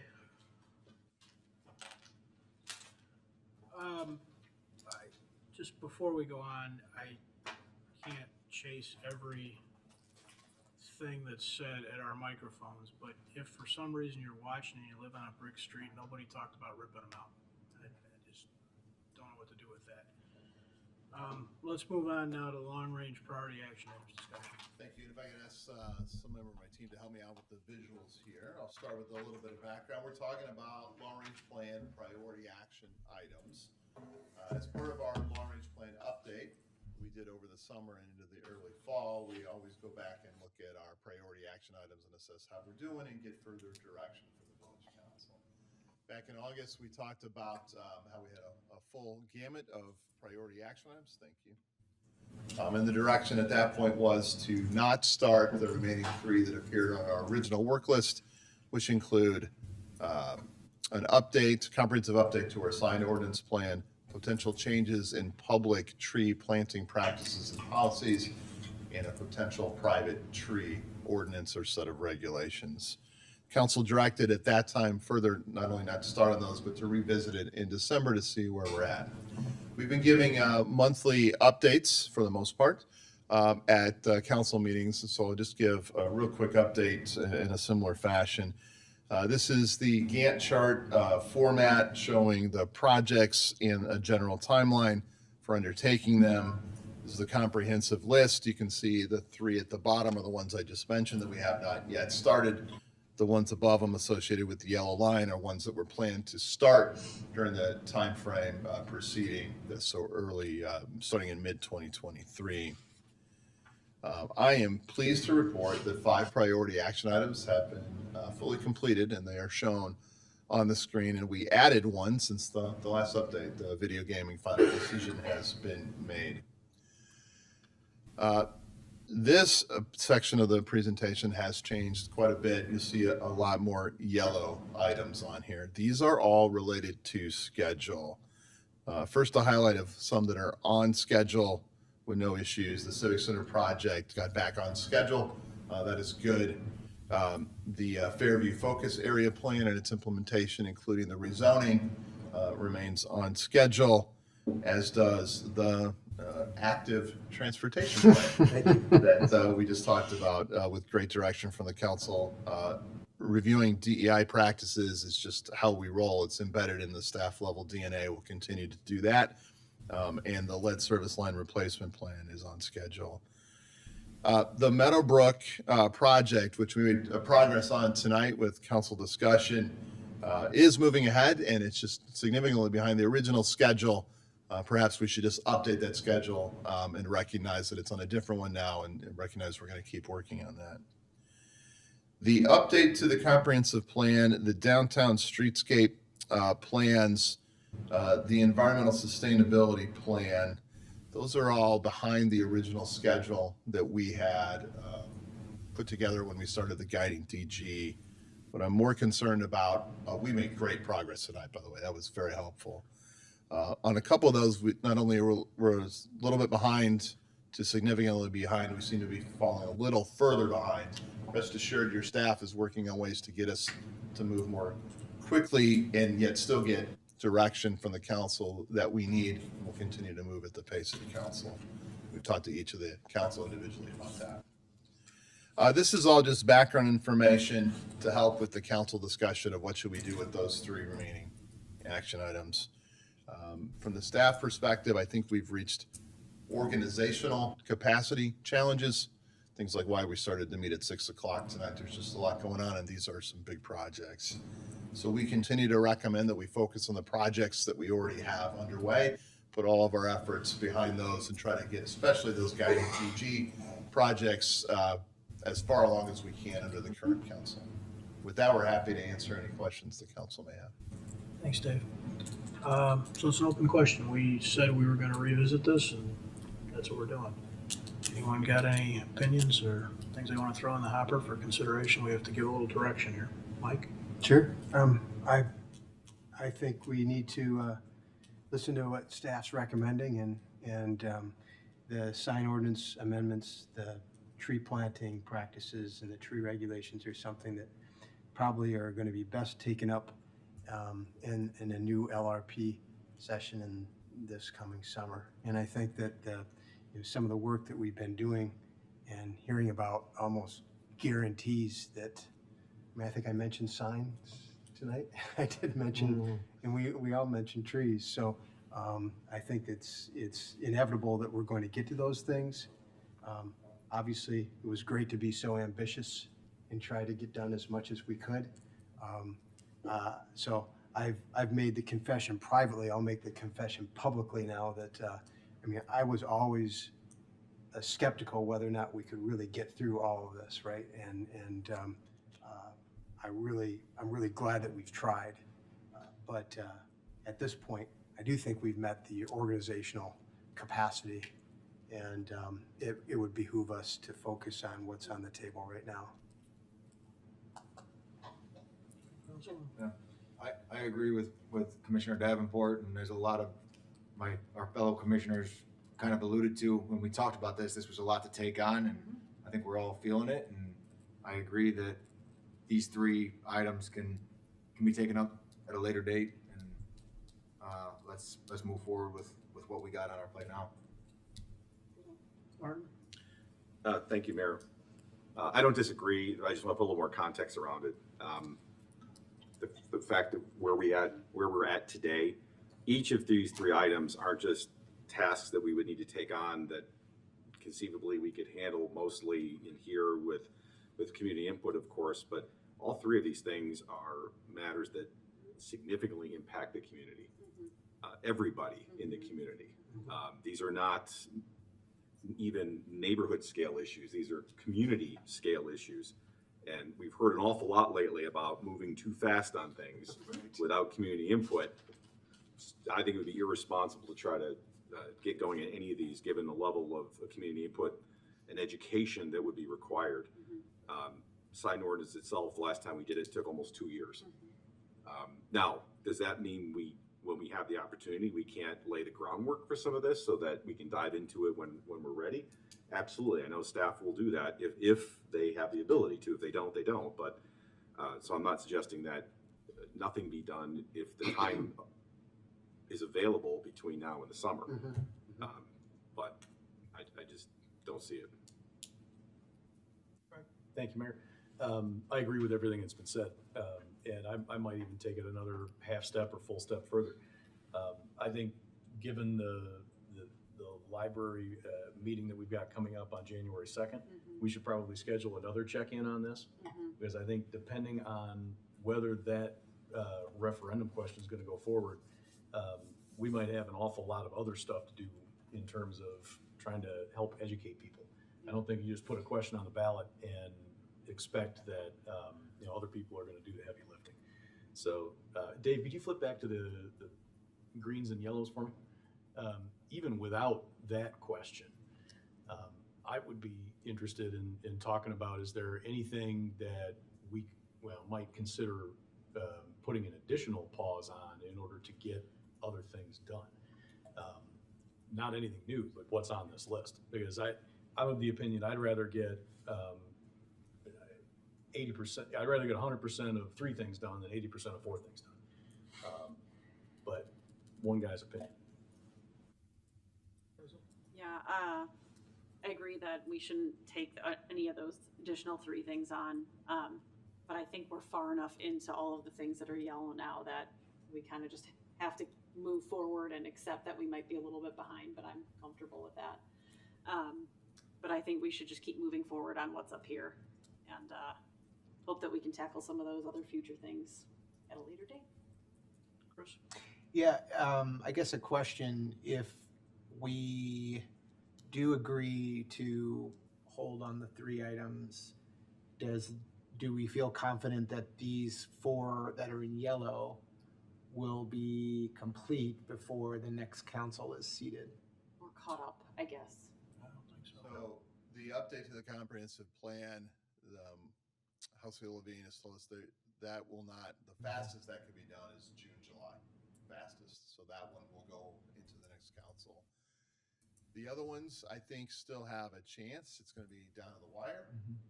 And it's really going to depend on our ability to create some efficiencies in how we present, discuss, and make policy on them. So there's a chance on the other ones that we'll get them done. So this is maybe even just more for my education, and maybe I'm stating the obvious, but if we put those 3 on hold, it is not required that the next council take those on, correct? That's correct. Correct. Okay. Actually, it's not, just to overstate the obvious, it's not required that the next council does anything. No, I guess. They could Well, but spike what's on this we list. could get through The whole zone. streetscape and sustainability plan, which Yeah. essentially is feedstock for the comprehensive plan, right? And then the next council decides they don't like that information. and those Well, that's why I decisions. was asking if those would be done before the next council is seated. That's So why I it's started with my question. yeah, it sounds like the only chance of that is to keep these off, so I suppose that's a good enough reason. So I'm fine with that. Yeah. I don't see it any different. Yeah, yeah. from What we're saying up here. Thank you very much, I think Councilor. that's where to go. That ends tonight's manager's report. Anybody want to move to adjourn? Mayor, I move to adjourn. Second. All those in favor? Aye. Opposed? We are adjourned. Thank you all and good night.